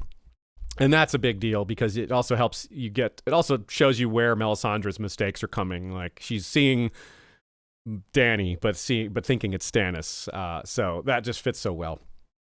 Okay, let's move on here. There's a question from Rudy Flager, who says, favorite YouTube channel. Well, thank you, Rudy. He says, do you think Marjorie knew of the Purple Wedding? Always has stumped me. Also going on here, or a lot going on here, but we still don't know exactly how. Nina, you take this one. I know you've got some good thoughts on this, and it's different book to show. Like in the show, she definitely didn't know, because she expresses what I didn't. But there's a much different consideration here, isn't there? Yes, so I firmly believe that there were 4 Tyrells who were in on the Purple Wedding, and only 4 Tyrells who were in. That would be Olenna, obviously, Marjorie, and Marjorie has to be in on it because Marjorie has to know when to stop drinking from the cup. This is a plan that is entirely based upon Joffrey drinking poisoned wine. They don't want Marjorie drinking poisoned wine. Marjorie has to know at some point I have to refuse if Joffrey tells me to drink from it. And then the other 2, I think, are Mace definitely knows, and Garland definitely knows. Those are kind of my 4 who know. Yeah, and of course, to be clear on Marjorie in the show, they were not sharing a cup. So that is why she did not need to know, and why there was no possibility of her drinking the poison by accident. So yeah, well said. I think that sums it up. Do you, Joe and Lady Gwyn, do you have anything to add to that, or is that a pretty good answer there? That's a very good answer. Okay, yes. Yeah, I agree. I think when it actually happens as well, you can see they have a script, because each of them says something. I think like Marjorie says help, and then Elena says, well, you come here, and then Garland rushes over and Mace says something. So they all look very, very concerned. And like Lady Gwyn said earlier about when things come up like kind of more often, I know Loras does, and I think it comes up like twice more, that they say like, my daughter or my sister was drinking from that cup. Is it like they protest a bit too much about the Yes. drinking. Yes. So I think Nina's dead on there. Yeah. The lords and ladies They- doth protest. They have their much. they have their ready answer. Yeah, they're like, we're victims too. Ah. So also super chat from Jamie McKenna says, thank you for all your dedication and the scholarship y'all provide for this community. Thanks to all your wonderful contributors. Cheers and a share of rules. Yes, thank you very much, Jamie. We appreciate that. Okay, as usual, I have more notes than we can possibly cover in one episode. That's not that's completely normal. I have a few random little stats here that I talked about locations, but I think I'm going to skip that so we can get into talking about each individual arc. I think that's a more meaty, worthy subject. But before we do that, let's do a quick set of mid-roll shout-outs here. I don't really know where the middle of the episode is anymore because of how we started. Time and space have no meaning. Yeah, What exactly. day is it, anyways? Yeah, is it still Sunday? Is it Tuesday yet? I don't even know. Is it 2020?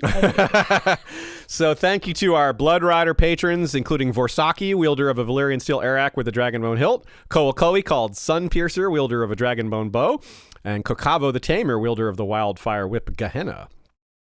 Also, thanks to our Queens of Love and Beauty. From the depths of Flea Bottom, Lord Ken of House Hammer has declared for Queen Carrie, Fire of the North, who recovered Dark Sister from beyond the wall.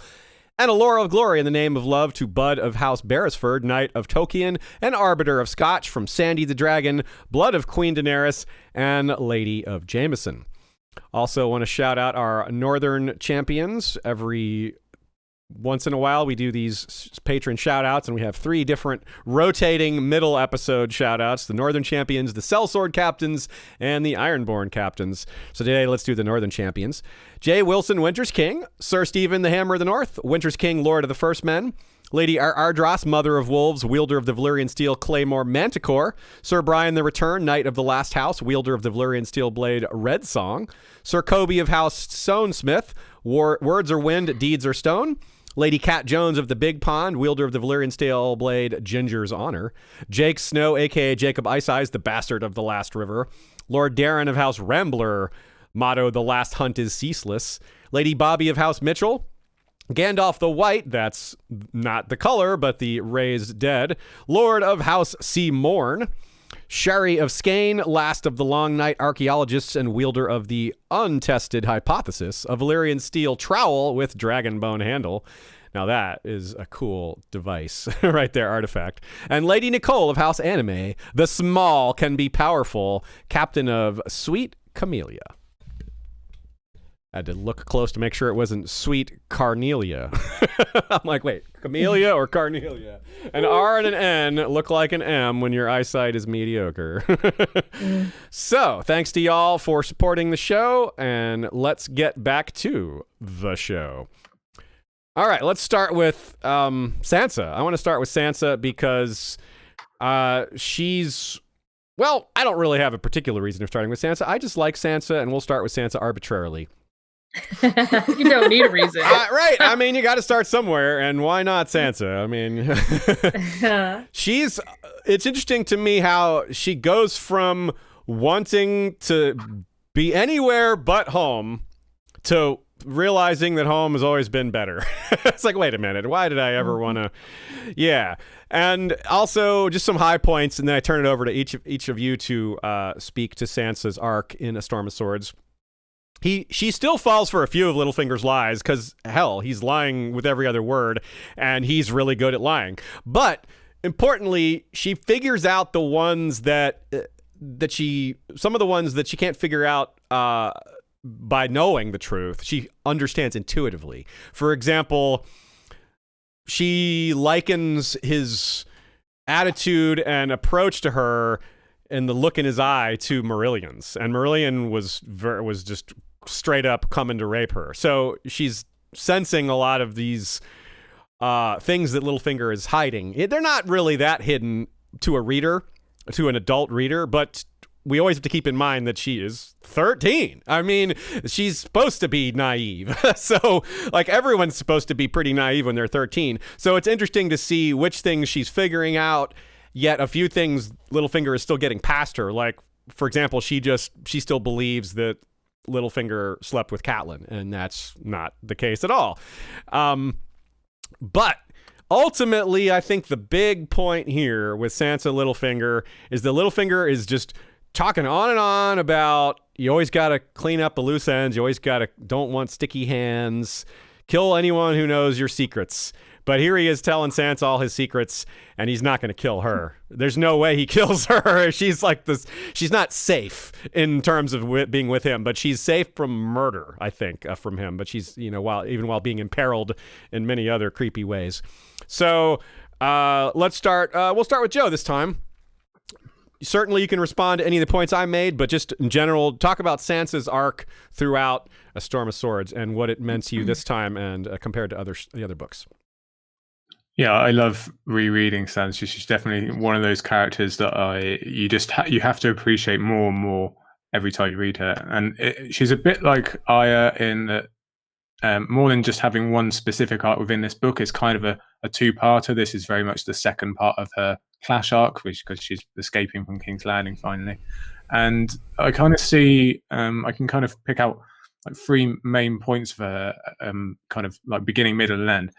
And the thing that stuck out to me at the beginning is actually George kind of takes some experiments, like writing wise, with her chapters. Like she has a chapter where she doesn't move, where she's just having this dress made for her, and it's basically all flashback almost to thinking about Marjorie and what she's been up to. And she's actually allowed to kind of have like a happy chapter, apart from she's a little bit worried about what this dress is. But in general, it's definitely the happiest we ever see her in King's Landing. So that's obviously very, very different to what we normally get for her at King's Landing. So It's a weird stick up there.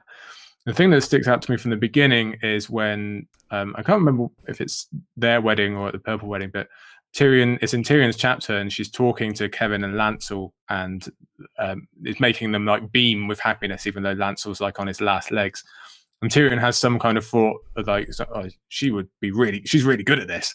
And it sticks out to me because like she's really good at this when she's a prisoner and she doesn't want to be there and she doesn't mean any of it. Like imagine how good she'll be when she's on home turf and has people around her and a support network and stuff. So that's a really nice snippet of what's to come, and just some seeds. But from the end, and that really powerful chapter in the Eyrie and her building Winterfell, which is obviously a major chapter for her overall arc. It's kind of bittersweet because they have that. She builds this lovely castle, first of all, really beautiful writing. Then Peter Baelish comes and corrupts it all and makes it a terrible, terrible chapter. But then after that, like you say, she has this moment where she's really close to putting her foot down and says, no, that's it. I'm saying I'm leaving. I'm not having any of this. She's drawn her strength from the snow from Winterfell. And really crucially, she thinks, I want to be away from Lysa. I want to be away from Aurelian. And she thinks, I want to be away from Peter. That she knows that she doesn't want to be near him. But then given what happens and this really traumatic event where she nearly dies, she ends up latching up onto him because there's no other choice. So that's a really bittersweet. We can nearly see her push her way out, but circumstances trap her for a bit more, which again, I'm glad that doesn't trap her for another 5 years or so. Yeah, right. And unfortunately, Sansa brings us back to Littlefinger, and I won't go on about him because I'll take up everyone else's talking time. But I just hate him so much, and she brings him back to us. So I'm not happy about Sansa Stark in that respect. So so great takes there, Joe. Let me turn it over to Nina and add one little bit here. I remember you and I talking about this last chapter of hers and maybe how it might reflect some of what we saw in the show a little bit, because that's certainly a new thing for us, is considering we got at least an example of how Littlefinger might end in the books, given what the show showed us. And now, of course, it could be different, but it feels like it, at least from a high point, that's not an unreasonable possibility. And that's a dot we weren't fully able to connect from before this reread. So was that sort of a change for you, or is this kind of what you saw coming, or just tell us? Well, so, with me, with Sansa, I really do love Sansa. I really do. She's a great POV, and I think Storm of Swords is a really great POV for her. It's really the story of Sansa who is outwardly performing as she needs to survive, but in her heart, she is very much focused on her family and on getting home and connecting with home. And the more the story goes on, it's focusing on what can I do to get home? What is driving her in accepting at the end of A Clash of Kings this whole mission with Dantos is she thinks this represents home, and that's what's driving her. She really wants to get home, so Sansa will do whatever she has to do in order to get that. So, and Sansa's also interesting because Sansa, with respect to the Littlefinger setup, Littlefinger reveals a lot to her, and that's kind of necessary on a meta level because we as readers need to have these sorts of things explained. But it's also setting up the idea that Littlefinger will tell Sansa anything because he doesn't think that Sansa is a threat, because he thinks that he can tell Sansa anything. That's very important because the day will come where he will tell Sansa, or he will reveal something to Sansa, and Sansa will push back, because what is motivating Sansa, and it's so beautifully put in that last chapter, her strength is in Winterfell. She needs to get back to Winterfell to be there. Yeah, and there's so many, and there's other things, like you said, there's like secrets that he's maybe dropped that he shouldn't, plus just things he's done in the past that might come back to haunt him. The dagger maybe could come back to haunt him. That's certainly what the show gave us. That doesn't necessarily mean it'll happen in the books, but that's an option. Another one that's not in the show, maybe Lady Gwyn, you could speak to this one briefly if you want to, is Jane Poole. Certainly showing up there and finding her and finding out what happened to her and realizing that Littlefinger is responsible. Well, how's she supposed to take that lying down? I mean, damn, that was her friend. Yeah. Now, how she's going to find that out is an interesting, because Jane has left and gone. We don't know where she's going to go, but we kind of, she's either going to end up at the Wall. Well, that's the goal. We think that she might end up in Bravos from there. We've talked about that a lot in our podcast, and that could potentially mean an intersection with Arya, which could be how that sort of all triangulates back together, with Sansa and Arya kind of comparing notes about things. Won't be able to make fun of Arya's face anymore, will she? Ouch. Low blow. No. Exactly. But, you see Littlefinger, like you guys have all said it, he's got a giant Sansa-sized blind spot in all of his plans. He just does not seem to think that there's any possibility that she might ever do something to, when he talks about pawns that have minds of their own, and he's teaching her, this is how you play the game, Sansa, but you got to watch out for those pawns. I mean, it doesn't never dawn on him that she's going to be one of those people, apparently. So, her arc here is, I've written, if you want to look at the whole of the book, her arc goes from periods of sort of captivity, like a princess in a tower kind of thing, where she's stagnating and she's just kind of, not much is happening, to a little bit of release, which is how Storm of Swords began, because she was able to come out, socialize, and be involved in all these kind of plots again.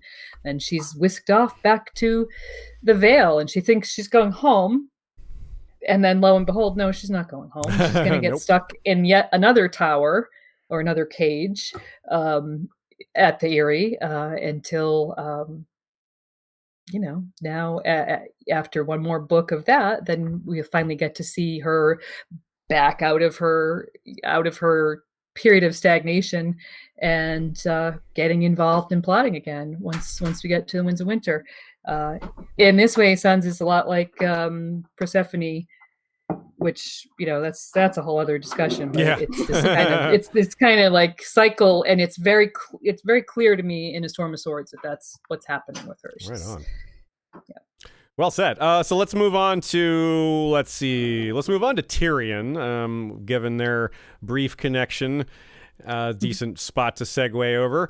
So Tyrion also is very much in one place the whole book. He's in King's Landing, like he was basically all of the last book, until right at the end where he leaves. Now, this one's very different. To me, on a very high level, it's similar to Catelyn in that he's out in the world in the first book. Second book, he's very much involved in the politics and intrigue and trying to maneuver things. And by the third, he's kind of not included in anything anymore. And he's pretty miserable because of it. And he feels lonely and isolated. And whereas his arc ends with him breaking free from his family and killing his father and Shae, Catelyn's is more of a, well, she dies. That's so they have very different endings. But in terms of how they're pushed aside from being involved in the action, and so their stories become a lot more internal, that's a big, pretty big deal. Let's start here with Nina. Why don't you go talk to us a little bit about Tyrion? And I know we can certainly touch on probably the most contentious topic of the reread, which is his relationship to Shae. But how that wraps into his other relationships is really important too, because obviously it's hard to zoom in on any one of Tyrion's relationships and not talk about the other ones, because he's only got a few relationships that matter in his entire life, and they all very much bleed into each other. His feelings about Tysha are very much connected to his feelings about Shae, and his feelings about his family are all intertwined. So I would love to hear what you have to say about Tyrion as a whole from this book. And like I said, Nina, we'll start with you. And it's interesting, you mentioned kind of a geographical comparison to Catelyn, but there's sort of a little bit of a, I don't know if thematic is the right word, comparison with Catelyn, in the sense that these are both arcs where the character is sort of doomed from the start. It's just sort of this ticking time bomb waiting for things to go down, because Tyrion, Tywin is back, and it's not that Tywin coming back is dooming Tyrion just because of that, but because Tyrion cannot give up this relationship with Shae. They are two things that cannot coexist. Tywin being in charge and Tyrion having this relationship with Shae, it's set up in the very first chapter. This is something that's going to end poorly for both of you. But Tyrion can't give it up. And this is kind of what his whole story in Part in A Storm of Swords is focused on, is he is obsessed with this idea that he's in love with Shae and Shae is in love with him. He doesn't want to lose that, because he has this idea of, well, no one's ever loved me, but now I've got someone who loves me. I can't let that go. That's not true, Tyrion. On either level, Shae doesn't love you, and there are people who genuinely love you. But it's sort of this. It's very sad to read on reread, because things are just going to get worse and worse for him. And when he finally gets to this trial, they're taking, I think I made this point in the reread, they don't even have to invent that much evidence. They just have to selectively present the facts, and it makes Tyrion look really bad, because there's a lot that has been set up that he says, how do I make all these enemies?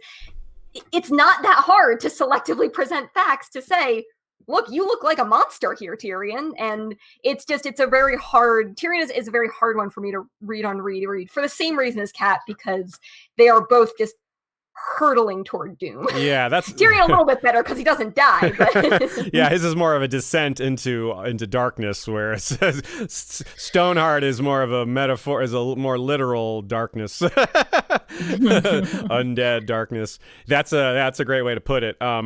Lady Gwyn, what about you? What's your thoughts on Tyrion here? Well, just taking off what Nina was just saying, like about presenting the facts, and I was struck. I just reviewed his first chapter. Starts out with him talking to Varys, and they're discussing how Pycelle got reinstated, and immediately you're like, oh, this is not going to end well for you, Tyrion. Maybe. Maybe you should have not, done what you did to Pycelle, or maybe I don't even know how that could have changed differently. But we know that's going to work out very badly for him, because all the Pycelle is going to come and give testimony against him vis-a-vis poisons, and half of it's going to be made up, but some of it's going to be true. It is like, selective truth there, just enough to make him look really bad. And he, I don't know, Tyrion, I forget what I was going to say, so I had something. Well, Sorry. if you think of it, we'll come back to you. But yeah, it's just, I'll raise my hand, There's- like in a Zoom. there's just so many things that Tyrion has even if we completely eliminate anything that he's done to himself or screwed up on his own, there's so many things that have wronged him that he has nothing to do with. For example, we've talked about the trial. He didn't really have anything to do with that, as far as other than being a person that's an excellent scapegoat, most of which he doesn't have control over, other than being able to recognize it. And the same goes for Tywin's hypocrisy. That's something that I really tried to focus on more of this time. It's something we've all been kind of aware of, but really trying to get at it and really focus on it. There's just so much. It's mind-blowing, but it's something that if you were really Tyrion, like a real person, you would be hyper-focused on your father's hypocrisy because it affects you so directly and deeply. So I was really trying to feel that and try to put myself in his shoes as much as possible. And it's like 2 trials by combat, his father just constantly not taking the opportunity to give him credit where credit's due. Not just the things he does against him, but the things he doesn't do. It just those really stood out to me. Joe, what about you? What are your takes on Tyrion this time through? Well, I love what Nina said about the comparison to Catelyn, especially if we're looking at it in terms of vengeance, because here's a woman who was wronged in the worst way and supposedly robbed of her vengeance and then comes back to supposedly get it. And on the other side, we have Tyrion, who does gain his ultimate act of vengeance, but look what it does to him. So what can we really expect for Catelyn? Overall for Tyrion, what really stuck out to me this time is how and it's something that kind of stretches across all POVs really, is that all the doers from the previous book kind of become observers in this, and they get very kind of swept along in the plot. Again, with Catelyn, like, it's a tragic arc. Things just happen now. They're just pulling around. John, when it works in the reverse, where the more observer characters before, the younger ones especially, are now doing their own things, especially Dany and Jon, where they were pushed around by the Dothraki, or they were just along for the ride on the ranging, and now they're actually in command of the wall. Now they're actually in command of an army. So we've kind of seen everything switch. And again, because this is the line in the sand where it's supposed to be the flip of the arc, so that makes sense. You can say it was with Sam, you can say it was Davos, but I think Tyrion, he was like Mr. Do Something in Clash of Kings. He was making everything happen. He had his finger on all the buttons. But now he really, he's master of coin, but how much do we really get of him doing that? Not a lot. It's really him just falling along, swirling down the drain type thing. And it's a really emotional read, especially when you get to the end. And if you'd asked me before this reread what my least favorite part of this book was, I probably would have said Tyrion and Shay, because I always thought there's just too much of it. And, okay, I know what's going to happen. Let's move on. But firstly, it's not as much as I thought. It wasn't nearly as much as I remembered. But it really just sticks out to me, again, about what Nina said. It's like Tyrion knows his vice. He knows his addiction.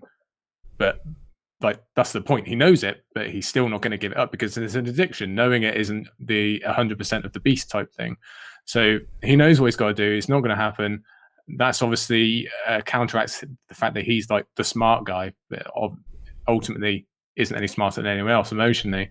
And then when you get to this ending, this really, really emotional ending, where you find out all this stuff about his past, Tywin's hypocrisy, but I think it's also about theft as well. I think it's like Terry Pratchett said that every crime is a form of theft, and Tywin's was this theft of a whole life Tyrion could have had.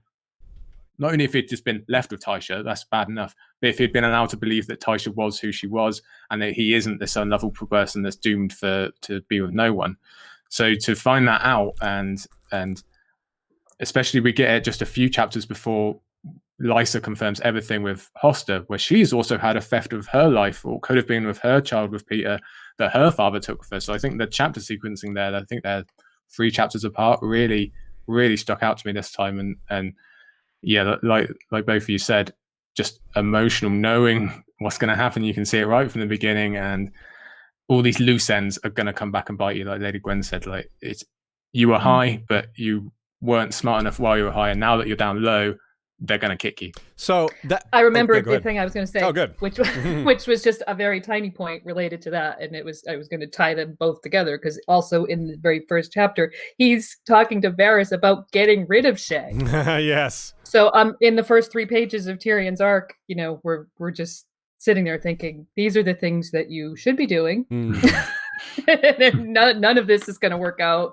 And the day of the purple wedding, he decides, that's it. He's like, the morning of the purple wedding, he meets Shay down in this dragon skulls, sleeps with her, and decides he's going to marry her to Talad the Tall. And then that obviously can never happen because that's the day of the purple wedding, and he has to flee from there. So, or not flee, but get captured rather. And this is a really good segue to his brother, because especially considering the concept of a relationship you know is wrong, but you kind of go back to anyway, and you logically understand that it's going to work, but it has all these contradictions. So obviously Jaime and Cersei is what I'm talking about. And for a great example of this is Jaime saying, well, let's I don't want any of my Kingsguard brothers to find out we're sleeping together, but I would like you to tell the whole world we're sleeping together. And let's get married. Like, wait, what? How do those two things fit together? Those are completely contradictory, Jaime. But anyway. Cognitive dissonance. Yeah, so sure. That is, I think maybe the Shay Tyrion story also serves as a somewhat of a mirror to Jaime and Cersei, which is pretty interesting because obviously the characters are much different. It's the relationship that has something in common. Obviously, Tysha and Cersei are not terribly similar at all, nor Jaime and Tyrion are perhaps a little more, have a little more in common. But still, this is a pretty strong one. So let's start this time with Nina, and let's talk about Jaime for a minute. Yeah, so Jaime, Jaime's a super obviously interesting character in this book because he comes kind of out of nowhere to become a POV and then sort of delves into this sort of very interesting arc. I agree. I don't consider it a redemption arc, but it's definitely an arc. The one thing that I think is very interesting in terms of reread on Jaime is Jaime has this. Jaime is struggling with the idea of knighthood and living up to this idea of, well, they just make you swear so many vows that how are you ever supposed to obey one without breaking the other?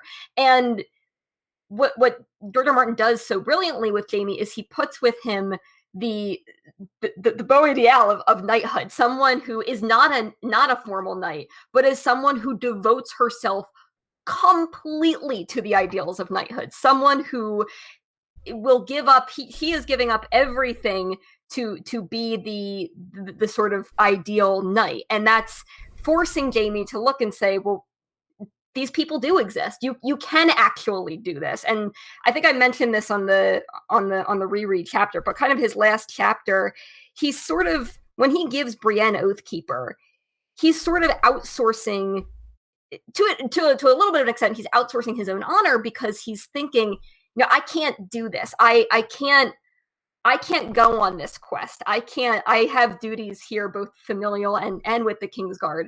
But here's someone who can. I do actually believe now, here is someone who can give up everything and can go after Sansa. And it's not on an ironic level. It's not, because I just think it'd be funny if I did this. Here's someone who can actually take on this very knightly quest because it's the right thing to do. Yeah, right on. Well said. Joe, what do you think about Jaime in this book? You said he was one of the ones that stood out to you most on reread. Yeah, that's right. I'll try not to repeat myself so much. Yeah, he really does stick out. A bit like Nina said, I'm a bit obsessed with like the meta of choosing who gets to be a POV and when you introduce them. So it's really interesting that we got Jaime in the first place because firstly, he'd barely been around for Clash. He'd just been sat in a dungeon. And really the last time the reader saw him was when he was attacking Ned in the rain, and he was very Disney villainish with his big flop of hair and everything else. So to go from that to, okay, now I'm going to present this really detailed, layered person to you and convince you to, if not like them, then at least be interested in them, is a big play from George, and obviously it worked out. I spoke a bit about his second half of the book after, so I'll talk now about the first half where we get this kind of slow reveal of the Aerys story that you said in the notes here, Aziz. And I think that's really important because he's really the only POV we ever get of someone who was in the mix of that whole saga, other than Ned. And obviously Ned's not opening up that can of worms for us to talk about. We kind of get John Collington, but he's got out there by then anyway. So in terms of modern Westerosi history, Jaime's like our source. So it's really important we get that whole viewpoint of it, not just from Jaime's actual viewpoint of he knows all these secrets, but just that we get to see it anyway, because obviously it's a massive massive setup for later on. And he has all these thoughts about breaking these oaths and all these bad things that he's done and that Aerys thing. And it's really surprising to me that even with all that guilt, he never ever mentions the Tysha thing right until the end. So I think it's clear what he's really the most guilty about, because he won't even talk about it to himself. Now, when you go back, and you can see that he does kind of hint at it a few times, but he never says it outright, like, "Oh, I really shouldn't have told Tyrion that lie." But when it becomes, when it basically comes to the 11th hour, and he knows I'm probably never going to see Tyrion again, and he's had all these events of Brienne and where he is trying to be better, he knows he has to get this off his chest, or he's never going to. This is his last chance. And this is just after his last job. So it's really interesting that we get a big Jaime moment after his POV technically closes. So when he's sitting and looking at that white book, the Aerys thing is already in there, but there's this big blot that would be in there that he hasn't dealt with yet. So he has to get that off his chest before the opportunity goes. And I really like that aspect. And obviously, it doesn't go very well, but that sets up his arc in Feast, which is probably one of my top 3 parts of Feast as well. So I really like the setup for that. Yeah, he just doesn't process. He doesn't understand what the true meaning of the Tysha reveal is. He doesn't understand the whole unlovability of Tyrion angle there. Lady Gwyn, what's your take on Jaime? It's interesting, at the beginning. So you get at the end of Clash, Cat frees Jaime. Like you said, he'd spent all of Clash just kind of languishing in a dungeon, and in so doing, she imprisons herself. So they kind of flip flop. But then Jaime goes off with Brienne, and in that moment, and then tying it into the end of Jaime's arc in Storm, we get a triangle between those 3 is established. The whole thing about so many vows, they make you swear and swear. Brienne swore vows to Cat. Cat swore vows to Brienne. This was in Clash. Then when Cat freed Jaime, we find out that they swore vows to each other. He made promises, she made promises about what was going to happen as a result of her freeing him. And then end of Storm of Swords, you've got Jaime and Brienne swearing vows to each other because she's going off to be his honor, to find Sansa. She swears that she will do it. Much later, end of Feast, into Dance. What's going to happen? These 3 are going to come together on a collision course, and they have all these conflicting vows that Jaime talked about right at the beginning of Storm of Swords. And that's just going to be huge with what happens. What's the resolution for those, at least for Jaime and Brienne, and probably Cat, Lady Stoneheart, when we see them again in Winds of Winter. And it's actually the plot point that I'm the most excited about. Ooh, right on. Winds of Winter. No sign. Yeah. Yeah, just real quick on Brienne. Ideally, we'd be able to talk about a lot of the non-POV characters too, but we'll hold off on at least some of the ones who have their own POV in the next book, because we'll have a chance to talk about them later. But yeah, I just really liked seeing how Brienne and Jaime adopted more of each other's beliefs. Like, Brienne came around on the idea of split loyalties and why oaths can cross over each other, and she had never really had that happen to her, but she saw it happen in real time and understood how that could be a real challenge for someone who takes oaths seriously. Yeah, when your oaths conflict, what do you do? I mean, if you take oaths super to heart, then it's an enormous conundrum. And by the same token, Jaime starts to recover some of his youth, some of his youthly ideals of knighthood, the kind that Brienne is holding on to, that she starts to wisen up a little bit on. Jaime becomes a little less cynical on some of his, and I really like just the way they come together. And I think a really poignant moment I find is Brienne saying that the white cloak looks good on him, which she's saying it's said to be complimentary and like a physical thing, but she's actually saying you have earned that. Like, I do see you as worthy of it, because before she was like, you're not worthy of that cloak and blah, blah, blah. And so her saying it looks good on him is very, very telling. And I'm not even sure he fully got that.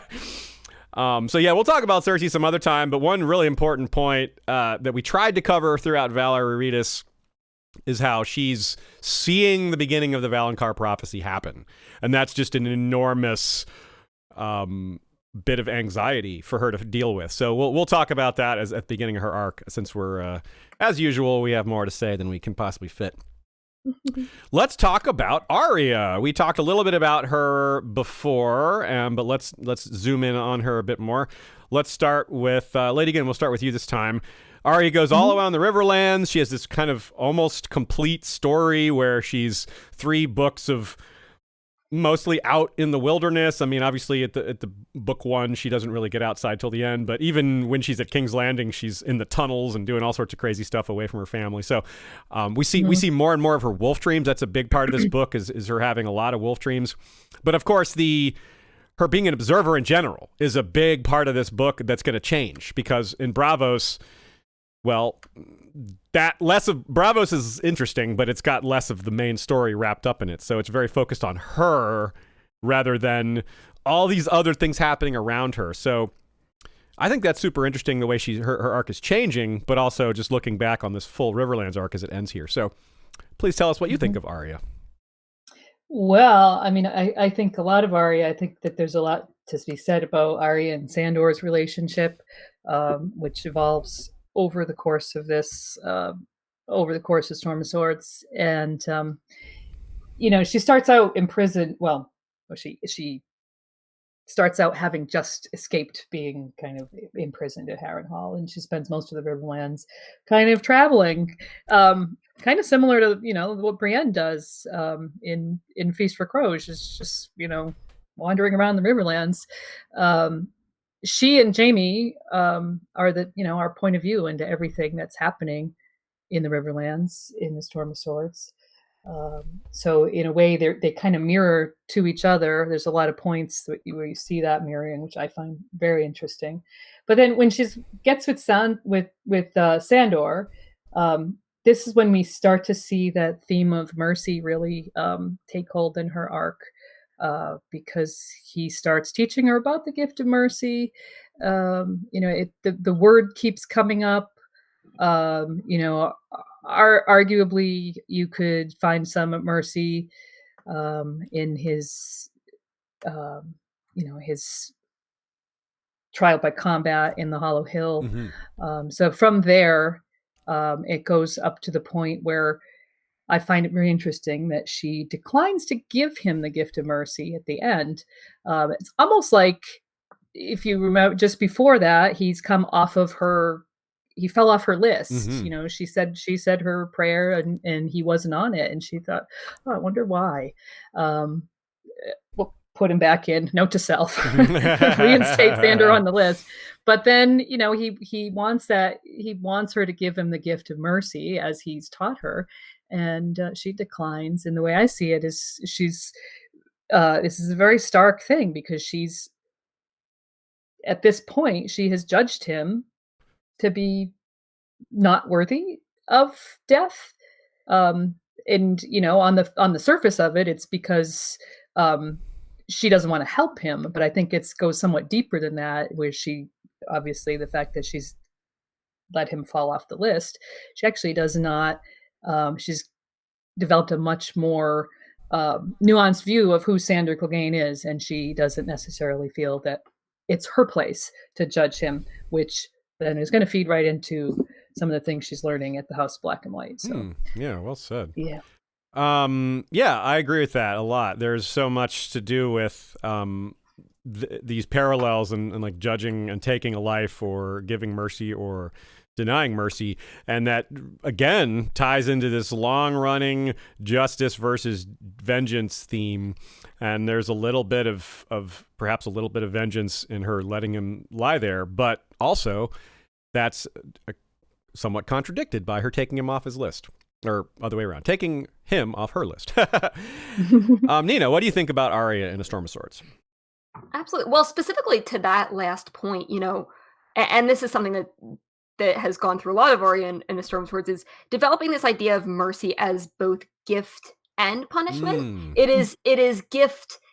Sandor teaches her that, and she learns this in the Brotherhood's Bat Banners too, is that a quick death is mercy, and that if you are suffering, a quick death is the best thing you can give someone.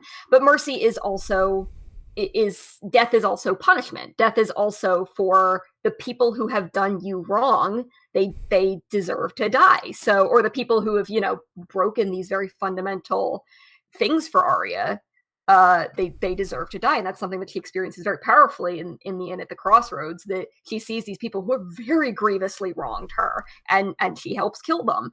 And at the end, she can't give either to Sandor because she doesn't think he deserves the mercy of a quick death, because, well, what she says to him is, you should have helped me save my mother. You should have gone back in there with me. That this is still something you did wrong to me. I'm not going to give you the gift of a quick death because you did wrong.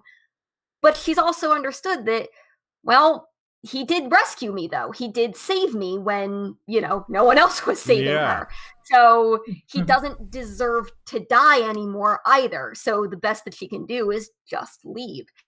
The really sad thing, and this kind of overarching on Arya's Storm of Swords arc, is desperately trying to get back to her family and coming to this conclusion at the end that no one wants her around. That she is so desperate to get to Riverrun. She desperately wants to get to her mother and to Robb. She's trying to get back. And even in the river, even after the Red Wedding with Sandor, she thinks, okay, well, maybe, am I going to my uncle, my great uncle in Riverrun? Am I going to my aunt in the Eyrie? No, I can't get to either of them. It's like every road is closed off to her, and Sandor won't take her north. Where am I going to go? No one wants me. And this is where it's kind of the opposite of Sansa's arc, where Sansa believes she can get home. It's just that people are stopping her doing that. Arya doesn't see a path to get home. There's only one path ahead, and that's Braavos. Well said, yeah. Joe, let's hear from you on Arya. I love both those points from Lady Gwyn and Nina there. There's a lot of great Sandal stuff, so I'll leave him. I think I must have been asked what my favourite arc in A Storm of Swords is 10 plus times, and I'm the type that will give a different answer every single time. But I know I've said Arya at least once. So it's a really major part of the book. Obviously, she's got the most chapters. I think the important thing, I firstly didn't remember that she has that many chapters just going around with the Brotherhood to all these different aspects of like the rebellion, or the whatever you want to call it, this keeping alive, I guess, for the small folk. But I think it's important that she sees that after Clash, because in Clash she just saw suffering and just saw brutality, and nothing good ever happened for the small folk. So now she does see that there are actually still people out there trying to do the right thing, fighting for the little guy.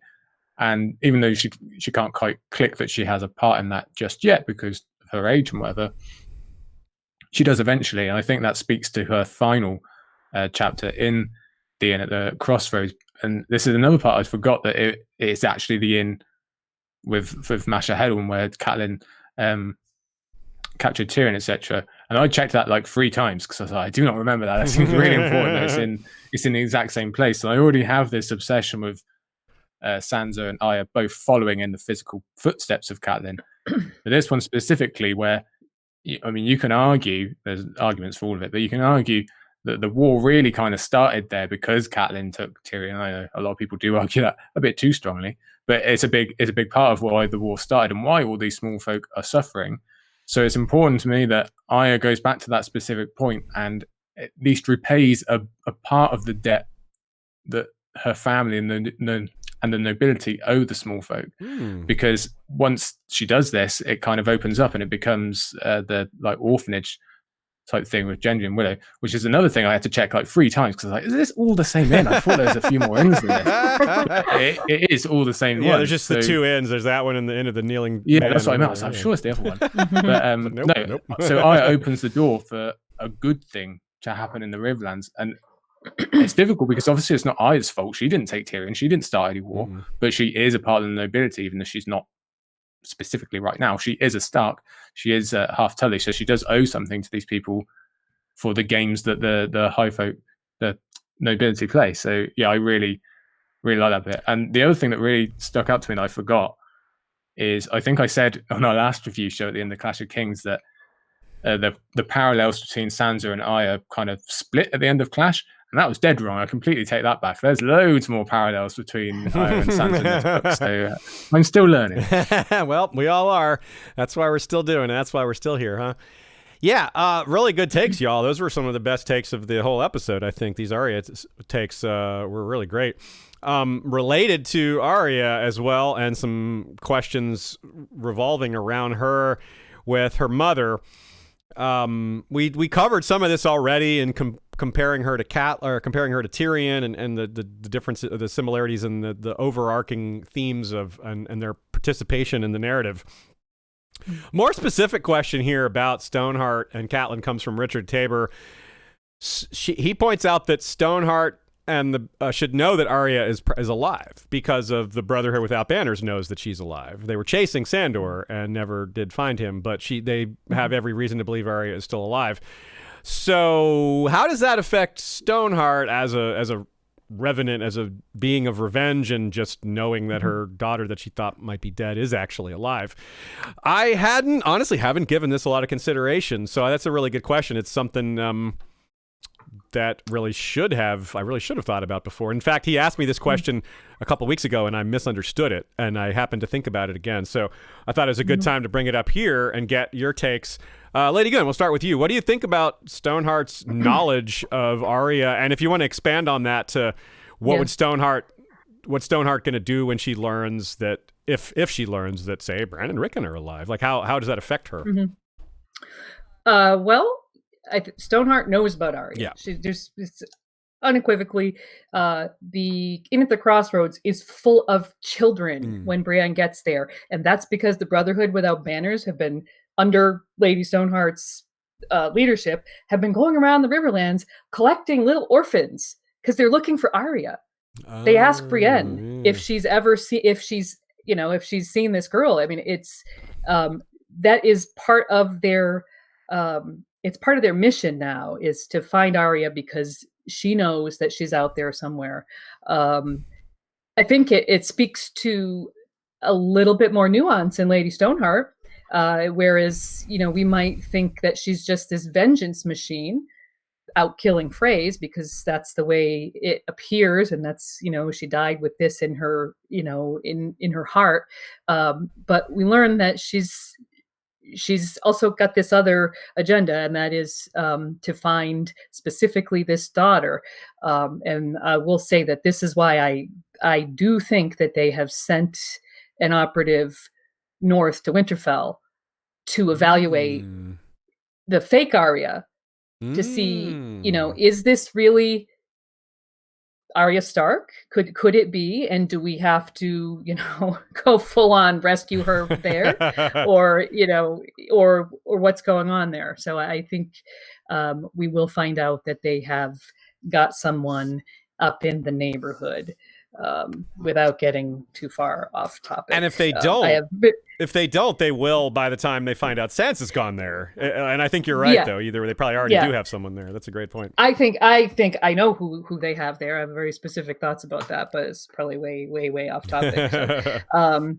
But yeah, she's definitely aware of it, and I love the fact that it adds that little bit of little bit of extra humanity, because it shows that she's still capable of any emotion other than vengeance, and that's got to be a good thing. Yeah, does Arya want to be reunited with her mother in that form? Might be a good thing she got away. Woo. I don't know about that. I don't know how to feel about that. Nina, what do you think about all this Stoneheart Arya subterfuge and possible humanization of a small mountain? I've never really been certain of how to feel about it, because the way that I've kind of thought about the Stoneheart story resolving doesn't really involve any of her reuniting with Arya or whatever. So I don't know. Is it clear that they still believe that Arya could be alive? Yes, absolutely. Do they know anything of what happened to Arya, like, legitimately? But I feel that certainly Stoneheart. Well, and the thing is, Stoneheart certainly has always wanted. I think there's some quote, and I forget when. Where it's she wants her son restored to her, or if she can't have that, then she wants the people responsible dead. So it's always been this kind of like you either give me back what was taken from me or I take it from you, sort of thing. So it's not entirely surprising that she would be after Arya in that context. Again, I don't know how it resolves. It's tough, right? I don't know that it necessarily, like, what I see of Arya and what I see of Stoneheart doesn't really come together. It's interesting to wonder. George has really left it a good mystery, because it is hard. Some of these plot points we can kind of piece together and sort of see at least how the milestones will be hit, but this one is really tricky. One thing that comes to mind for me is the idea that Stoneheart was originally supposed to be a beyond the wall thing. Like Lady Catelyn was supposed to die beyond the wall in the original narrative, and the idea that they would go north is always fit as a way to kind of circle back to that, especially since we see the Brotherhood go north in the show, even though it's for very different reasons and different leadership and different members and just different. But still, that high point of them going north makes sense if they're Relorists and they care about defending the realm, which they seem to do. It fits pretty well. Joe, what do you think about this? I think the heartbreak and why the Red Wedding stands out to people so much is because it's a storyline cut off in the middle, but they haven't finished their arc, her or Rob. At least with Ned, which was heartbreaking enough, he had his rise, so to call it, and he had a fall, so you can see why he died. These two, they haven't got independence for the North and the Riverlands. They haven't avenged Ned. Cat doesn't have her children back, and then that's just cut off. George just cuts us off straight away, and we get very angry with him for doing this because he makes us cry so much. And then we have this. That's the closing of all these possibilities, of all the different ways that Catelyn could have met Arya or Sansa or Bran or Rickon or whatever. And that's all just shut off in one chapter. Yeah. And then, right at the end, it opens back up. And suddenly we get all these thousands of possibilities of how she could meet Arya or Sansa or Bran and Rickon. And like you say, there's the problem with Lady Stoneheart is she fits into too many places. You can't vote because Arya can come back and have the mercy thing. I think that a lot. She fits really well into Jon in the North. I have a headcanon about Sansa going to the Riverlands and see her. You can fit her in anywhere. But that's the heartbreak thing, and it's just brilliant that you have that much heartbreak and that much excitement about that heartbreak being wiped out in the same book. It's incredible. It is really, yeah. I mean, yeah, and like I've said a billion times, she's my favorite character. So that whole first half of her book and the swirling of the drain, like we said earlier, is a very tough read. But I will just shout out my favorite scene of hers is actually with Rob in Old Stones, where Rob really gets his kind of stands up and says, no, you do not say that about Jon Snow. And we hadn't had really that much Rob had never brought it up, certainly, and we hadn't had that much Jon and Catelyn stuff for most of the books between them. But then it comes up again in Jon's memory where Rob first brings up that Jon's a bastard and he can't inherit. So I really like that those two are, again, in the same book, even though they're basically a half away. So that's a really nice connection. Yeah, that's well said. Yeah, there's that moment in Jon's last chapter where he sees Lady Catelyn's face, quote, floating in front of him. Good one, floating. Yeah. Yeah, and like you said with Catelyn, Rob's arc, even though it's over, quote, over, there's still the kingdom he forged is still in play. There's still a lot of people very loyal to him and to his the idea of this kingdom, and of course he's got a will. And so there's still and Lady Stoneheart is aware of that will, even if she disagreed with its contents, she's still going to want to see it carried through, I would guess. But that's yet another plot point for Lady Stoneheart possibly to be involved in that she doesn't have to be involved in. It's just that she could be. A couple more questions, and then we'll move on to one or two more POVs where we're not going to go. Some of them we've covered kind of incidentally without focusing on them by taking other questions. I at least want to make sure we talk about the POV that we haven't, the one we've talked about the least so far, which is Davos. So we'll at least do that. But second set of questions here. Jaime McKenna, this one's for you, Joe. Are you going to do one last Isle of Faces pod after this stream too, or are you just going to roll into A Feast for Crows?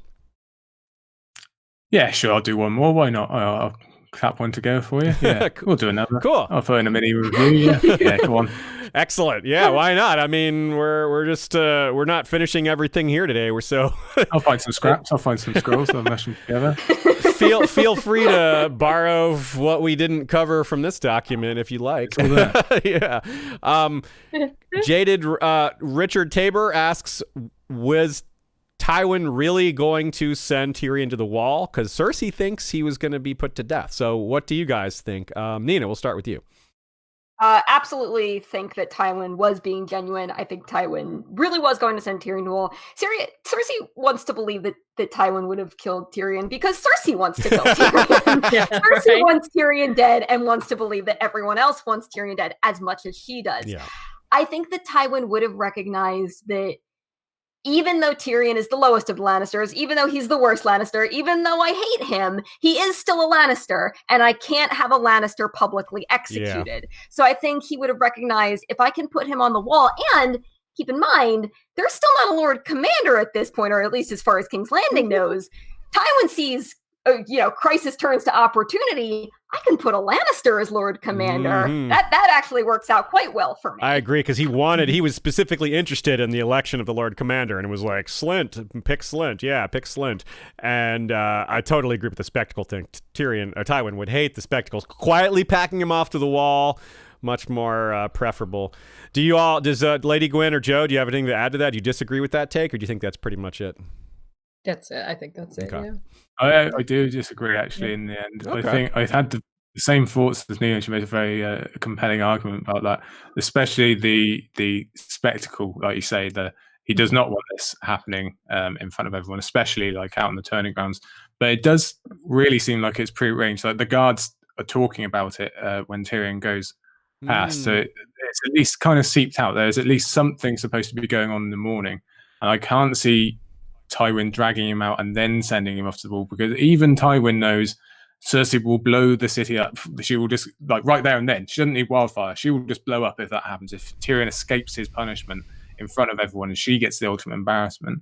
But I can also see the argument for sending Tyrion and having a Lannister stashed up north, because there has been rumblings about problems up north and he doesn't really like Janos Cinnamon. So I can definitely see why that would persuade people that he did intend to, even if I don't come down that. Good question. Or good answer, rather. Let's see. So I had a question, a brief question for you guys to do with that came from Twitter. Strat Christensen asks, which POVs will have the most chapters in the Winds of Winter? And I find myself really struggling to answer that question, because I can see why John would have fewer because of the whole death thing.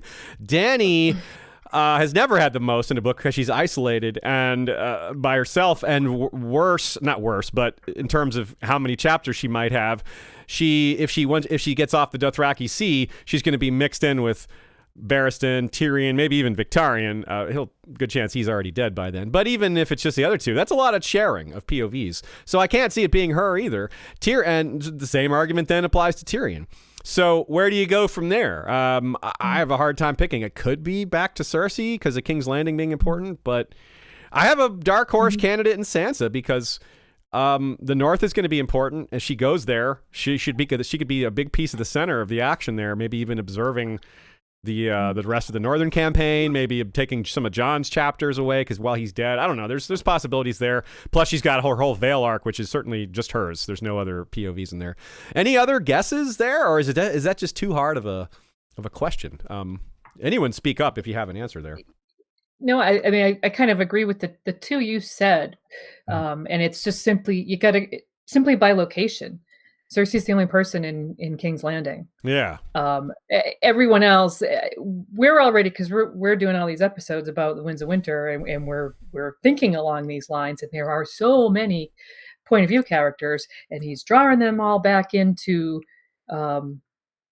sharing space. So, there's a lot of sharing going on, except for King's Landing. But the Sansa idea is good, because she's got to have chapters in the Vale, and then she may be one of several if she gets to the north. Excuse me. If she gets up north during winds. So yeah, and if she gets there first, it's going to be like yeah. Mm-hmm. Yeah. I mean, I think it'll be neck and neck between those two. Right on. Nina or Joe, do you have a guess on most POVs for Winds of Winter? or most I mean, chapters. it's so hard because part of the problem for me is how long is he going to spend on these kind of other arcs that are happening? Yeah. Like the Arya arc, is that going to be like a 2-chapter thing, a 5-chapter thing? Like what is the point? What are we going to learn there? That like how much time is that going to take? What is Jaime going to do? Obviously, he's going to meet Stoneheart. How long is that going to take? Is that going to be like a 1-chapter thing, a 3-chapter thing, and then what does he do after that? So it's hard because like the less I feel like I know where a character's arc is going in the Winds of Winter, the less I can feel certain about like how many chapters they will get. Because I don't know, could be 1, could be 6. Who knows? yeah, and single chapters can be really long. You never know. Like there could be someone could have like Arya. There's at least a Forsaken thing here. Yeah, right. Like Arya's got the most chapters in A Storm of Swords, but she doesn't have the most screen time. So sometimes that can be misleading. Like Daenerys tends to have a lower chapter count, but she has the highest average chapter length throughout the whole books because her story is so apart from the rest. And that's also what happens with Arya. Arya is a major observer. She's got a ton of chapters, but once she gets to Braavos, her chapter count drops massively, despite being the only character that have a POV in all 5 books. And the same is true for Bran. He's the observer at Winterfell for so much politics and gathering of men and war, and then Ramsay and Theon fighting over Winterfell. He's the POV for most of that, except for where Theon stands in himself. But then now going beyond the wall, the only thing he's observing is his own stuff. He is the center of all that. So that's a big change. Joe, what did you think? Do you have a different take on this, or is that kind of where you fall? Well, I saw the question earlier. I thought to myself, all right, let's sort out who has the much to do and who has the furthest to go. And then I said, Joe, you've described everyone in the book. They've all got places to go and people to see. I taught myself into every single POV, gaining like 5 or 6 chapters. I think it's like you've said, it's impossible to guess. I think part of the reason it's impossible is because we don't know how long some of these arcs are going to go. Obviously, not all of them are going to make it to the end of the book. He has to start doing some pretty quick cutting very soon. So some of that is not going to come at the end of the book. Some of it's going to come in the middle, like it has in this book. So even people that we might think are going to go the whole distance, I can't say for definite that Theon's going to last all that long. So maybe Asher gets all of his while Jon's up in his refrigerator being stored and whatever else. And you can make an argument for almost anyone. I initially, when I very first saw the question, said Arya because I know she's got a lot to do to get back. But again, like you say, George knows how to cover that in less chapters, so it might just come down to page count or whatever. Who knows? Yeah, good question though. I like that's one I hadn't thought about a lot, but it gets us thinking about things in different ways and what George's plans might be. Of course, there's so many things you can't predict, but there's also plot lines ongoing. You can predict that, well, this has to end, this has to resolve, and that gives you some idea of who might be involved. But yeah, it's certainly not a question we can have definitive answers on quite clearly. So let's, before moving on to the outro and our final thoughts, let's talk about Davos for a minute. I think y'all in the chat, if you want to get in some last questions, feel free to do that. Of course, there's way too much for us to cover all in one episode here. So one little thing that I didn't cover during Rereadis that I wanted to get y'all's take on, as well as a general overview of Davos. So I'll start with this part, and then when each of you, when you give your Davos takes, feel free to weigh in on this little point as well, which is the idea of a hero reborn in the sea, which is Stannis talks about all these prophecies and they're arguing about Edric and the life of a child versus the life of the realm and all that. And he just kind of casually mentions the darkness will devour them all, she says. The night that never ends. She talks of prophecies, a hero reborn in the sea, living dragons hatched from dead stone. She speaks of signs and swears they point to me. A hero reborn in the sea. That is that line really stands out to me as kind of odd. And of course, the best candidate for being reborn in the sea seems to be Davos. I mean, the only person I can even think of that went into a body of water and almost died was Tyrion, but that was a river. And he, didn't seem to be that different after it. But whereas Davos had this whole like, do I want to live? Do I want to, give myself up to the gods? Do I want to just let myself die here? And Davos, of course, still serves as a wonderfully interesting character. He's the moral compass, probably the most set on what's good and evil. He's probably our best internal monologue as far as telling us what's right and wrong. He's probably the most accurate. Maybe some would disagree with that, and that makes him interesting because Stannis is a man of extremes. His best deeds are really good. His worst deeds are real bad. And yet, why do we need a character who's so honed in on the difference between good and evil when these good and evil parts are so very distinct? To me, that makes Davos fascinating, and the supernatural angle just makes it all the more compelling, adds a bit of mystery to it. So let's start with Nina this time. What do you think about Davos as a whole, and do you have any thoughts on this hero reborn in the sea business?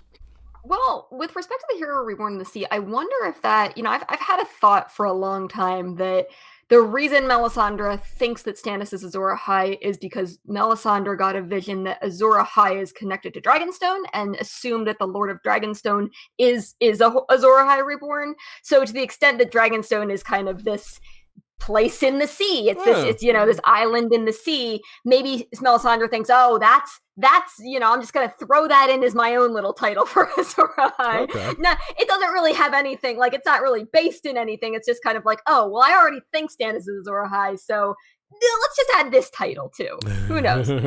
But with respect to Davos, I think the really interesting arc with Davos in A Storm of Swords is, what does it mean to be a Hand of the King? And being Hand of the King isn't just helping the king rule, it's saving the king from himself. Yeah. It's making the choices that the king can't make or won't make because they're the decisions the king should be making. And it's a very hard line because you get introduced. Davos is, not introduced, third chapter, but Davos is thrown into prison and Alistair Florent is thrown into prison too, and he's like, well, I was trying to make the best deal for Stannis, and I was like, no, you're trying to make the best deal for Alistair Florent.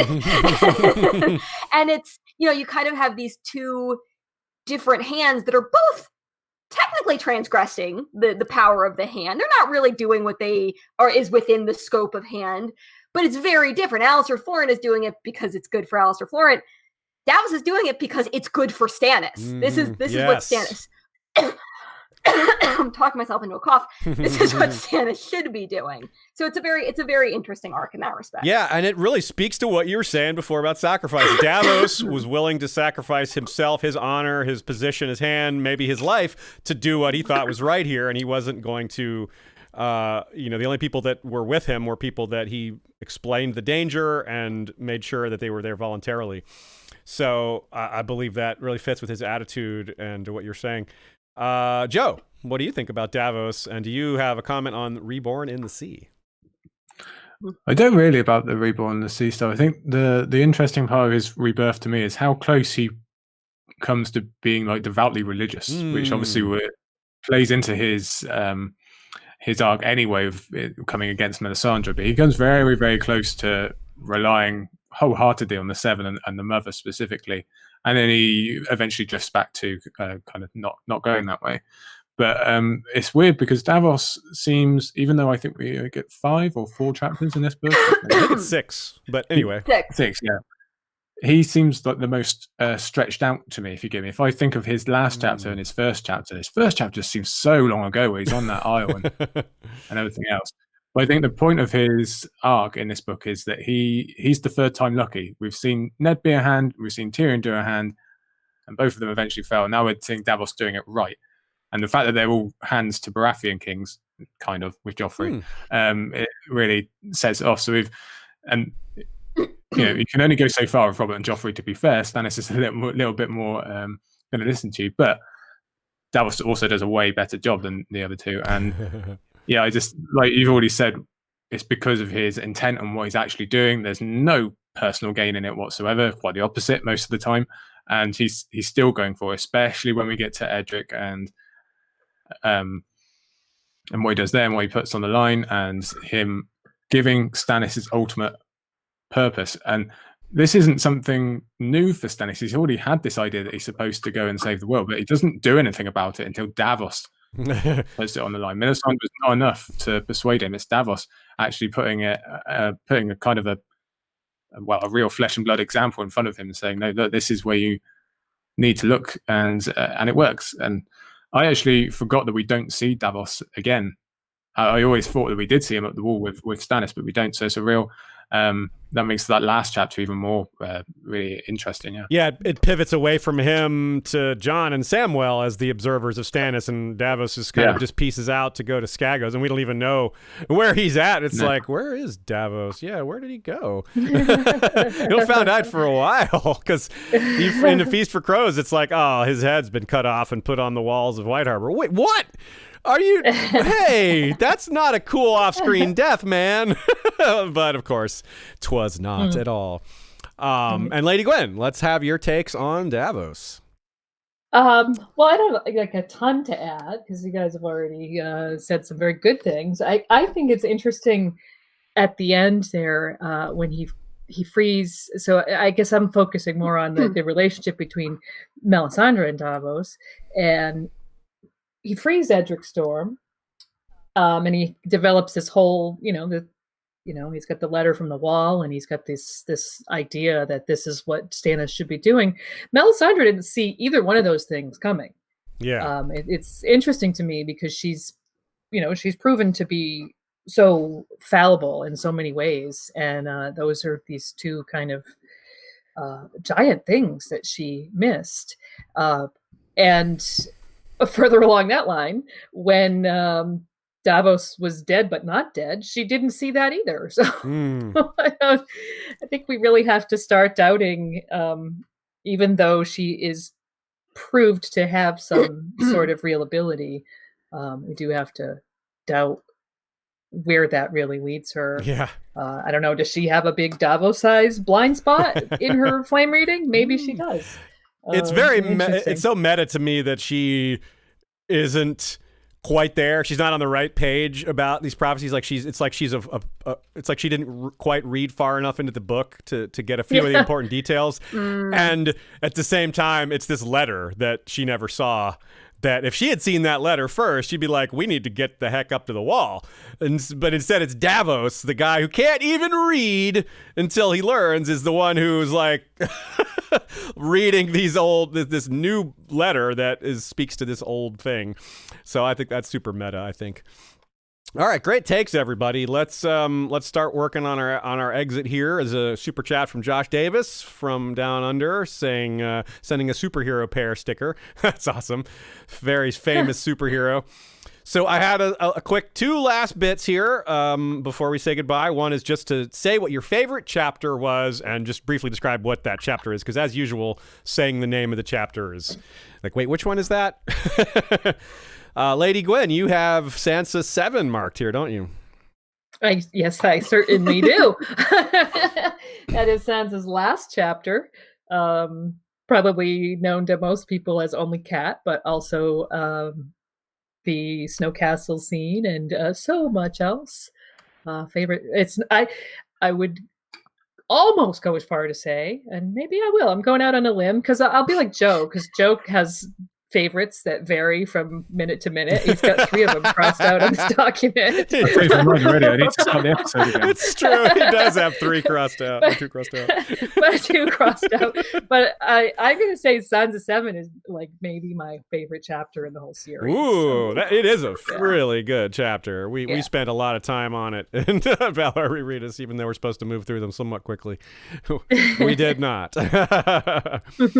So yeah, Joe wrote John 7, crossed it out. He wrote John 11, crossed it out, and then Danny 4 was what you settled on? Well, actually, what I has wrote that changed? Is John 7 through to John 11. I wanted all 5 of them. All of them. But because I just love that stretch of battling at the wall. But in the end, I chose Danny 4, which I think, correct me if I'm wrong, is Daenerys with all the envoys and just kind of outside Yunkai, and where she deals with the Stormcrows and she deals with the Second Sons, and then she deals with the English envoys, and she just deals with them all but in very different ways, and basically just owns them. Like, they don't even know what they're like, she just runs rings around them. They don't even realize how badly they're being mentally beaten around the bush here. And it's just a really good culmination of not just her military mind that she's really developed in this book. I think that gets forgotten a bit because she doesn't get the chance to flex it so much in Dance, but she really does learn a lot about warfare and being in the field, but just politically and just how to use their assumptions about her age and her gender against them and just whack them over the head with it, basically. I just love she just destroys them and they don't even realize. And and obviously the result is fairly conclusive. So that's my favorite, I think. Cool. That's well said and well chosen. Good for good reasons that I find hard. You're swaying me a little bit. Nina, you have Catelyn 5 written. Which one is Catelyn 5? That is Old Stones. Oh, that is Catelyn and Robb at Old Stones. To me, it's a very sad and beautiful chapter because it's kind of the encapsulation of everything that goes wrong in Catelyn's arc in A Storm of Swords, where they are completely doomed. They are desperately trying to salvage things while marching along to their doom. It has really great tension between Robb and Catelyn, where you understand where Catelyn is coming from, even though she's obviously got these biases that are coloring her opinion. And I like that it all comes back at the end. That we ended Old Stones with kind of politically with Robb, and then it comes back with Old Stones with Lady Stoneheart. I think it's just a really, really nice chapter. Yeah, that's a good call for sure. I'm gonna go with, I think, Samwell 4. I was pretty giddy about it during Valar Rereadis because, and I'm definitely pulling a bit of a recency bias on that one because it's just this time through, it had more for me that I had missed. And I had a ton of fun explaining the great 5-headed parallel that really emerges across several chapters, including both of the next books, because it splits up during Jon and Sam's POVs. But it really, I think it kicks off. I think you could say it kicks off in Sam 4, and that's when they're talking about Gilly and Gilly's babe and Mance's babe, and how this all just, the 5-headed parallel is this. Jon and Sam Sam and Ned are like the pretend dads of the story, right? They pretend to be the father of a bastard that's not theirs. Sam is doing that here. Ned does that with Jon. Then we have the fake mothers. They're nursemaids. We have Willa and we have Gilly pretending a child is theirs that isn't theirs, using a similar role. Both of them are actual mothers. That's what as all wet nurses would be. We don't know what happens to Willa's original child, but that's a side part, but it's still a parallel. We have the real mothers, Lyanna and Gilly, or not Gilly, but Dalla, sorry.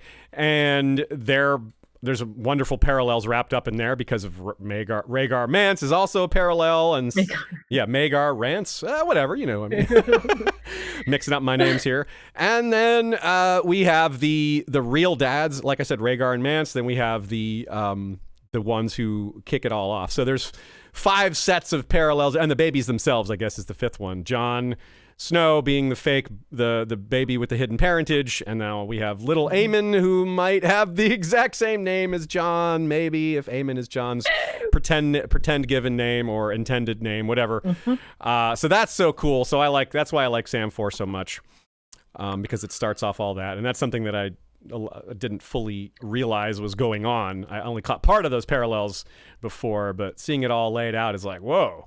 That is pretty serious. And it also touches back to Sam's appearance at the Wall, which has so much in common with Jon, where they're both nobles that were set aside and sent to the Wall, and they have, these different comparisons with their upbringing.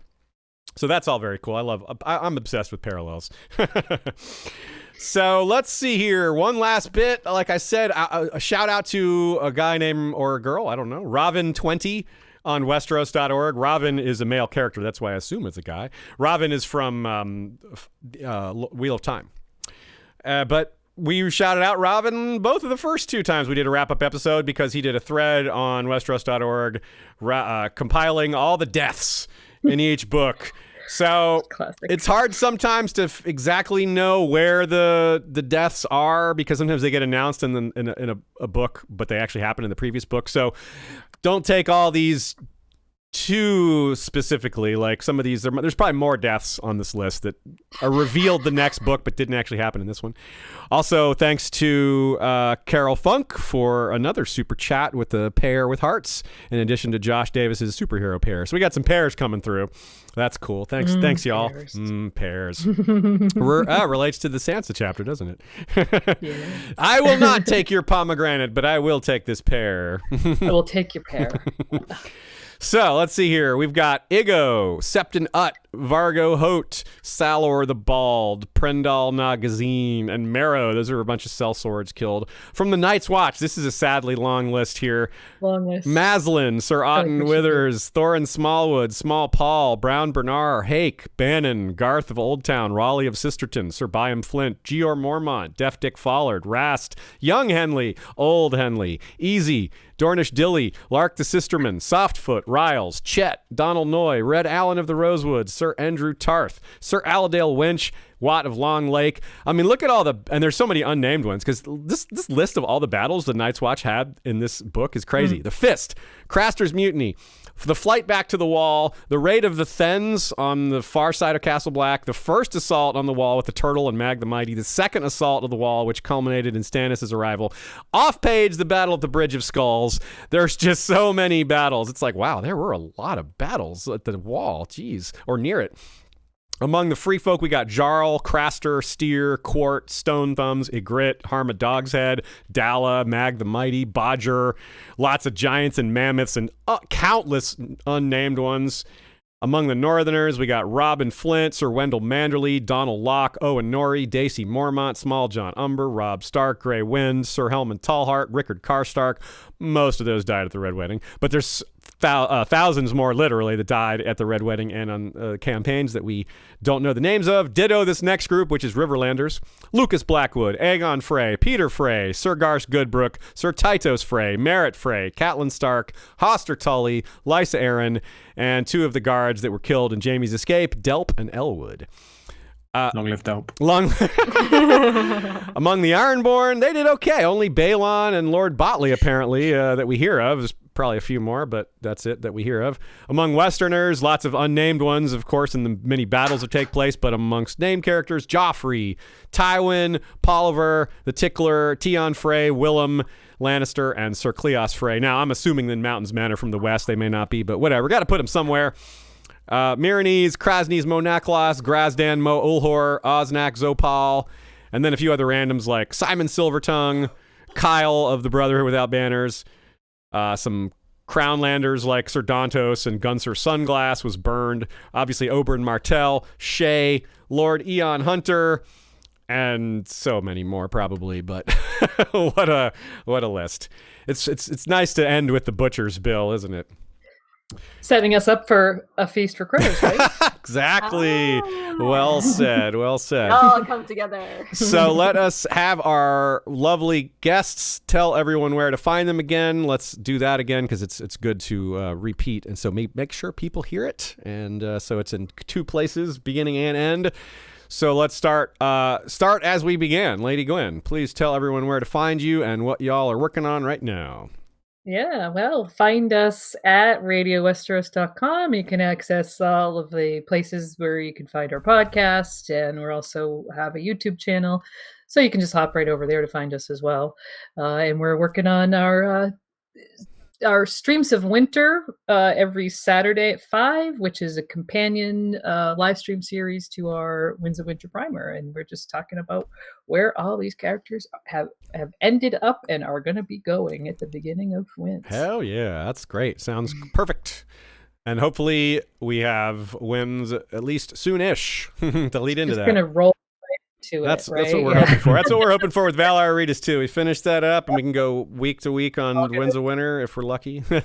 Yeah, we're all just going to coast into it. That's the play. Sled right into it. Yeah. All right. Joe Buckley, same deal. Tell everyone what's up with you. Yeah, you can find me on Twitter normally talking about something or other, at Sir Buckley. You can also find me in the Other Faces doing some scraps and skulls for for this project. We've got a Patreon-only episode coming up where I'll be reading the first chapter of my big old book. If you want a book about castles or a large paperweight, it serves as both. So you can buy that. I'll be reading the chapter on Storm's End, which happens to be the first one and one of my favourites. So that's coming up in our little gap here. Plus, we'll have some Sporkle quizzes, and like I say, Scraps and Scrolls will be back soon as well. Hell yeah. You know what? I think it's a very smart idea for you to read your own book, because we Americans love the British accent. So you just reading your own book is like, that's an extra draw right there. We love. I've been resisting because I know there's spelling errors in there and I do not want to look at it. I've not opened it since it came out, and now I've unfortunately been voted against, so I have to. We got to have that voice, man. And I'm doing my best farmer. And Nina, same question. Accentless Nina. I am on Tumblr, so you can find me goodqueenally.tumblr.com. Again, that's goodqueenally.tumblr.com. You can send me asks anytime, or I'll write posts, or I'll just post, goofy memes that I made. I pop in and out of the Facebook group fairly regularly. Again, like 80% memes. And that's basically, and obviously Valar Rereadis will be back soon, and my thoughts will probably be dumped on there too. Oh yeah. I hope so. Definitely. Cool. Well, thanks again to all my guests for coming. This was a great discussion. Thank you to all the live commenters who showed up and added their thoughts and questions. You definitely gave us some great things to think about and to go off on. Thank you very much to Ashea. Usually you get to hear her more in the episode, but we didn't have any quotes for her to read this time. And there's so many people speaking. She has enough to do as it is, especially with the weird stuff happening today with the stream, but everything worked out just fine. Thanks to our History of Westeros mods that post all the chapters in the Facebook group and lead the excellent discussions accompanied by excellent artwork. Super fun and adds a lot to each episode. Same goes for all our regular participants on Flick and Slack and Discord and non-mods on Facebook. A lot of you are very active. Our Facebook group is quite active. It's a very good place to discuss things outside the reread, but also the reread. Thank you to Claridox.de, that's Michael Klarfeld, for all these awesome maps behind us and the video intro. Thanks to Kevin MacLeod for the Valar Rereadis music. Thanks to Joey Townsend and Jesse Kowal for the regular History of Westeros music intro and outro. Thanks to our Bengineer. His name really is Ben, and he really is our engineer. So how could I not call him that, right? Yeah.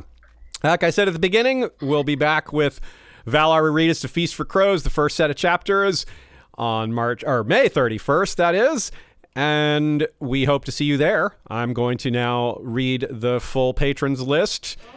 So, well, not the full patron, the normal patrons list, not every single patron. I know that from experience, I did do that once. Some of y'all have heard the bonus episode where I did the full patrons list. Did you make Lady Gwyn do it once?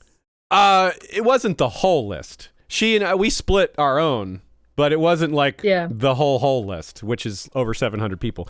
But it did take me 25 minutes or something to do the whole list one time, and I somewhat regretted it. But I was glad. It was one of those things where you're really glad when you're done with it, but you're like, why did I do this? This is a lot of names. But it was fun. It was actually fun. But I'm just gonna have a video, Aziz, that I can put into OBS. And you don't have to repeat it every time. Well, it changes so often, though. Even though it's usually just a little different, it is typically different. Sometimes it's only like 2 different names out of like 100. But still, those names got to get their shout-outs. I like reading them, and people like hearing them. We have fun with these names. So yeah, let's say thank you to the mysterious BR, the Hand of the King, Lord Stephen Stark, Titles, Hand of Queen Ashea, who is known as the best. His stream is probably still going on right now. We hate to overlap his stream, but our technical difficulties made that kind of unavoidable today. So check him out right now. That should still be going on probably for at least another hour. Also, thanks to Lord Jim the Fortuitous of Wars and Politics of Ice and Fire, our Warden of the West. Lord George Stormsville the Cunning, Lord of the Chiliad and Warden of the East. Kabeth the Unfrozen is Lord of the Bricks and Castle Crimson Light, Defender of the Old Gods and Warden of the North. Lord Brendan Lannister is the Bloodlion, ruler of Castle Everroar, Warden of the South. The elite from outside the realm include Lord James Tuttle, King of the Stepstones and the Narrow Sea, commander of the Royal Fleet, consisting of the Narrow Fleet led by flagship Caraxes and the Bloodstone Fleet led by flagship Prince Daemon. King Beyond the Wall Sidney Jesse is the Fallborn, Lord of Blue Spring and the Haunted Forest, wields a dagger of dragonglass and the Valyrian stale blade Red Frost. Lady Sarah Connolly the Willful says wit beyond measure is man's greatest treasure. And she is Jenny's patron. Our White Walker patrons include Arya Flint of the Mountain Flints, captured by the Weeper, only to be raised in the Valley of the Milkwater, Blue Eyes, and Golden Memories. Alexander Greyblood, first of the First Men, now crowned in ice, called Silence Bringer, Woodblinder, and the Snow of Night, wielder of the Ice-Forged Greatsword, Pale Frost. The small council includes Lord Daniel, the Sneaky Russian, Master of Ships, Lord Benjen of House Hornwood, Master of Laws, Laura Boros, the Lady of Infinity, Master of Coin, and Bloody Ben Blackwood, Master of Whispers. Our lords and ladies in their castle include Lady Dire Liz of Castle Naki, the Alpha Patron, Lord Dan of the Red Mountains and Castle Great Bell, Breaker of the Second Stone, Gregor the Toasty, Lord of the Breadfort, the most delicious castle of all, Lord Ryan of Castle Stonegate is Guardian of the Rocky Mountain Pass, Ashlyn Winter is the Hawk's Eye, Lady of Castle Skyfall, Lady Mikkel of Moonacre is leader of the Werewood Protectorate Alliance. The Lord of the Halls of Castle Hillcrest is wielder of the Valyrian steel machete Everglazed. Lord Bemmy Snugglebunny is Guardian Ranger of the hidden 100-acre Werewood, dual wielder of Valyrian Short Sword's Glorious Morning and Little Light Wise, sharpshooter of the Werewood and Ironwood laminated longbow Todd Von Oben. When you fear things cannot get worse, Snugglebunny enters the fray. I credit that name as improving my diction all by itself, because it's a challenge that I have had to face many times.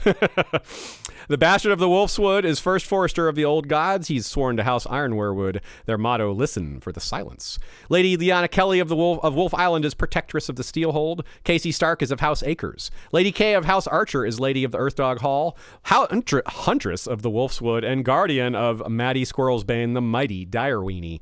Lady Raywin of House Dillsdane is the Star Spear. Peter Rivers, the Pale Dragon, is heir to Bloodraven.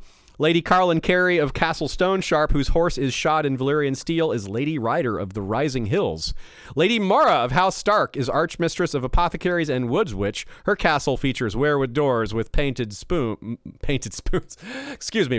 moons, and I'm sure it's overrun with kitties. Our King's Justice is Sir Troy the Steady, wielder of the Valyrian steel blade Fate. Do you want to read your High Council? I cannot. Okay. I don't have it all. Oh, sorry. Yes. Queen's High Council is led by, includes Rebea Stareyes, Lady of Waves and Mistress of Ships, Captain of the Iron Shadowcat. In the shadows we bear our claws. Katrin the Wise of House Trondheim is Master of Coin. Grand Maester Rennie is whose rod and ring and mask are quartz crystal, wielder of the Valyrian steel pen, fire and ink. Lady Tracy the Ascendant is ruler of the Cloud Keep, Master of Laws. The Purple Lord is Leo Anansi, Master of Whispers. Our Kingsguard is led by Lord Commander Namian of House Darkland, the Night Slayer, wielding the Valyrian sword, Onyx Abyss. He's backed by Sir Dean the White, Knight of the Black Star, Gregor Snow called Snowbear, a bastard of Winterfell, Vaughn of House Furster, Sigil is a mailed fist with extended forefinger and pinky on light blue field, Visenya, let us hold dark sister once, is their motto. And Sir Bateman, the Dark Knight, not Sir Batman, Bateman, the Dark Knight. Our Red Wedding Band is led by Sir Newt of the Rock, wielding Dwemer Note, a werewood lute with Valyrian steel strings, but sadly he's had a tragic accident, but he's been reborn as Desert Stormborn C11. Yeah. Miracles do happen, y'all. Our Queen's Guard includes Lord Captain Commander Jaime Helmont, the Sellsword Sentinel, Alexander of House Atreides from the Seat of Dune, I must not fear, fear is the mind killer, Sir Rambo, Knight of House Gannon, First Blood, Sir Leon of House Walker, wielder of the twin Valyrian steel blades Fire and Ice and the werewood bow Rain, Amber the Adamant is the Knight of the Mist and Mother of Squids. The Wintry Wolverine's motto is, we finish what you begin, and Nora Neko rounds out the group. Our Beard Guard includes Lord Commander George the Golden, Sir Joshua Oakheart the White Oak, Lady Rita of the Coppermane the Unbound, Dance the Fervor. Sir Jeff, Warden of the AC, is wielder of Triad, the multifaceted beard of Platinum Red and Brown, Stay Frosty. And Sir Tim Corgyle is Mad Boy of the Western Desert. Last but not least, our History of Westeros' official Night's Watch, which is led by Lord Commander Benjen Umber, the silent giant, wielder of the Valyrian steel greatsword Winter's Kiss, and he's backed by First Builder Maegor Snow, Maegor the Cool, aka the Fire in the Snow, First Ranger Sir Source Delica of House Gramercy, and First Steward Jacob Storm, called Steelspine, the Bastard of Blackhaven. Actually, I think I meant to replace that. We have the return of Sir Jurion, the Pale Wind, called... Well, Sir Julian of the Torrentine, called Pale Wind. So we'll just say we have 4 backing our Lord Commander for now until I sort that out. But hey, the more the merrier.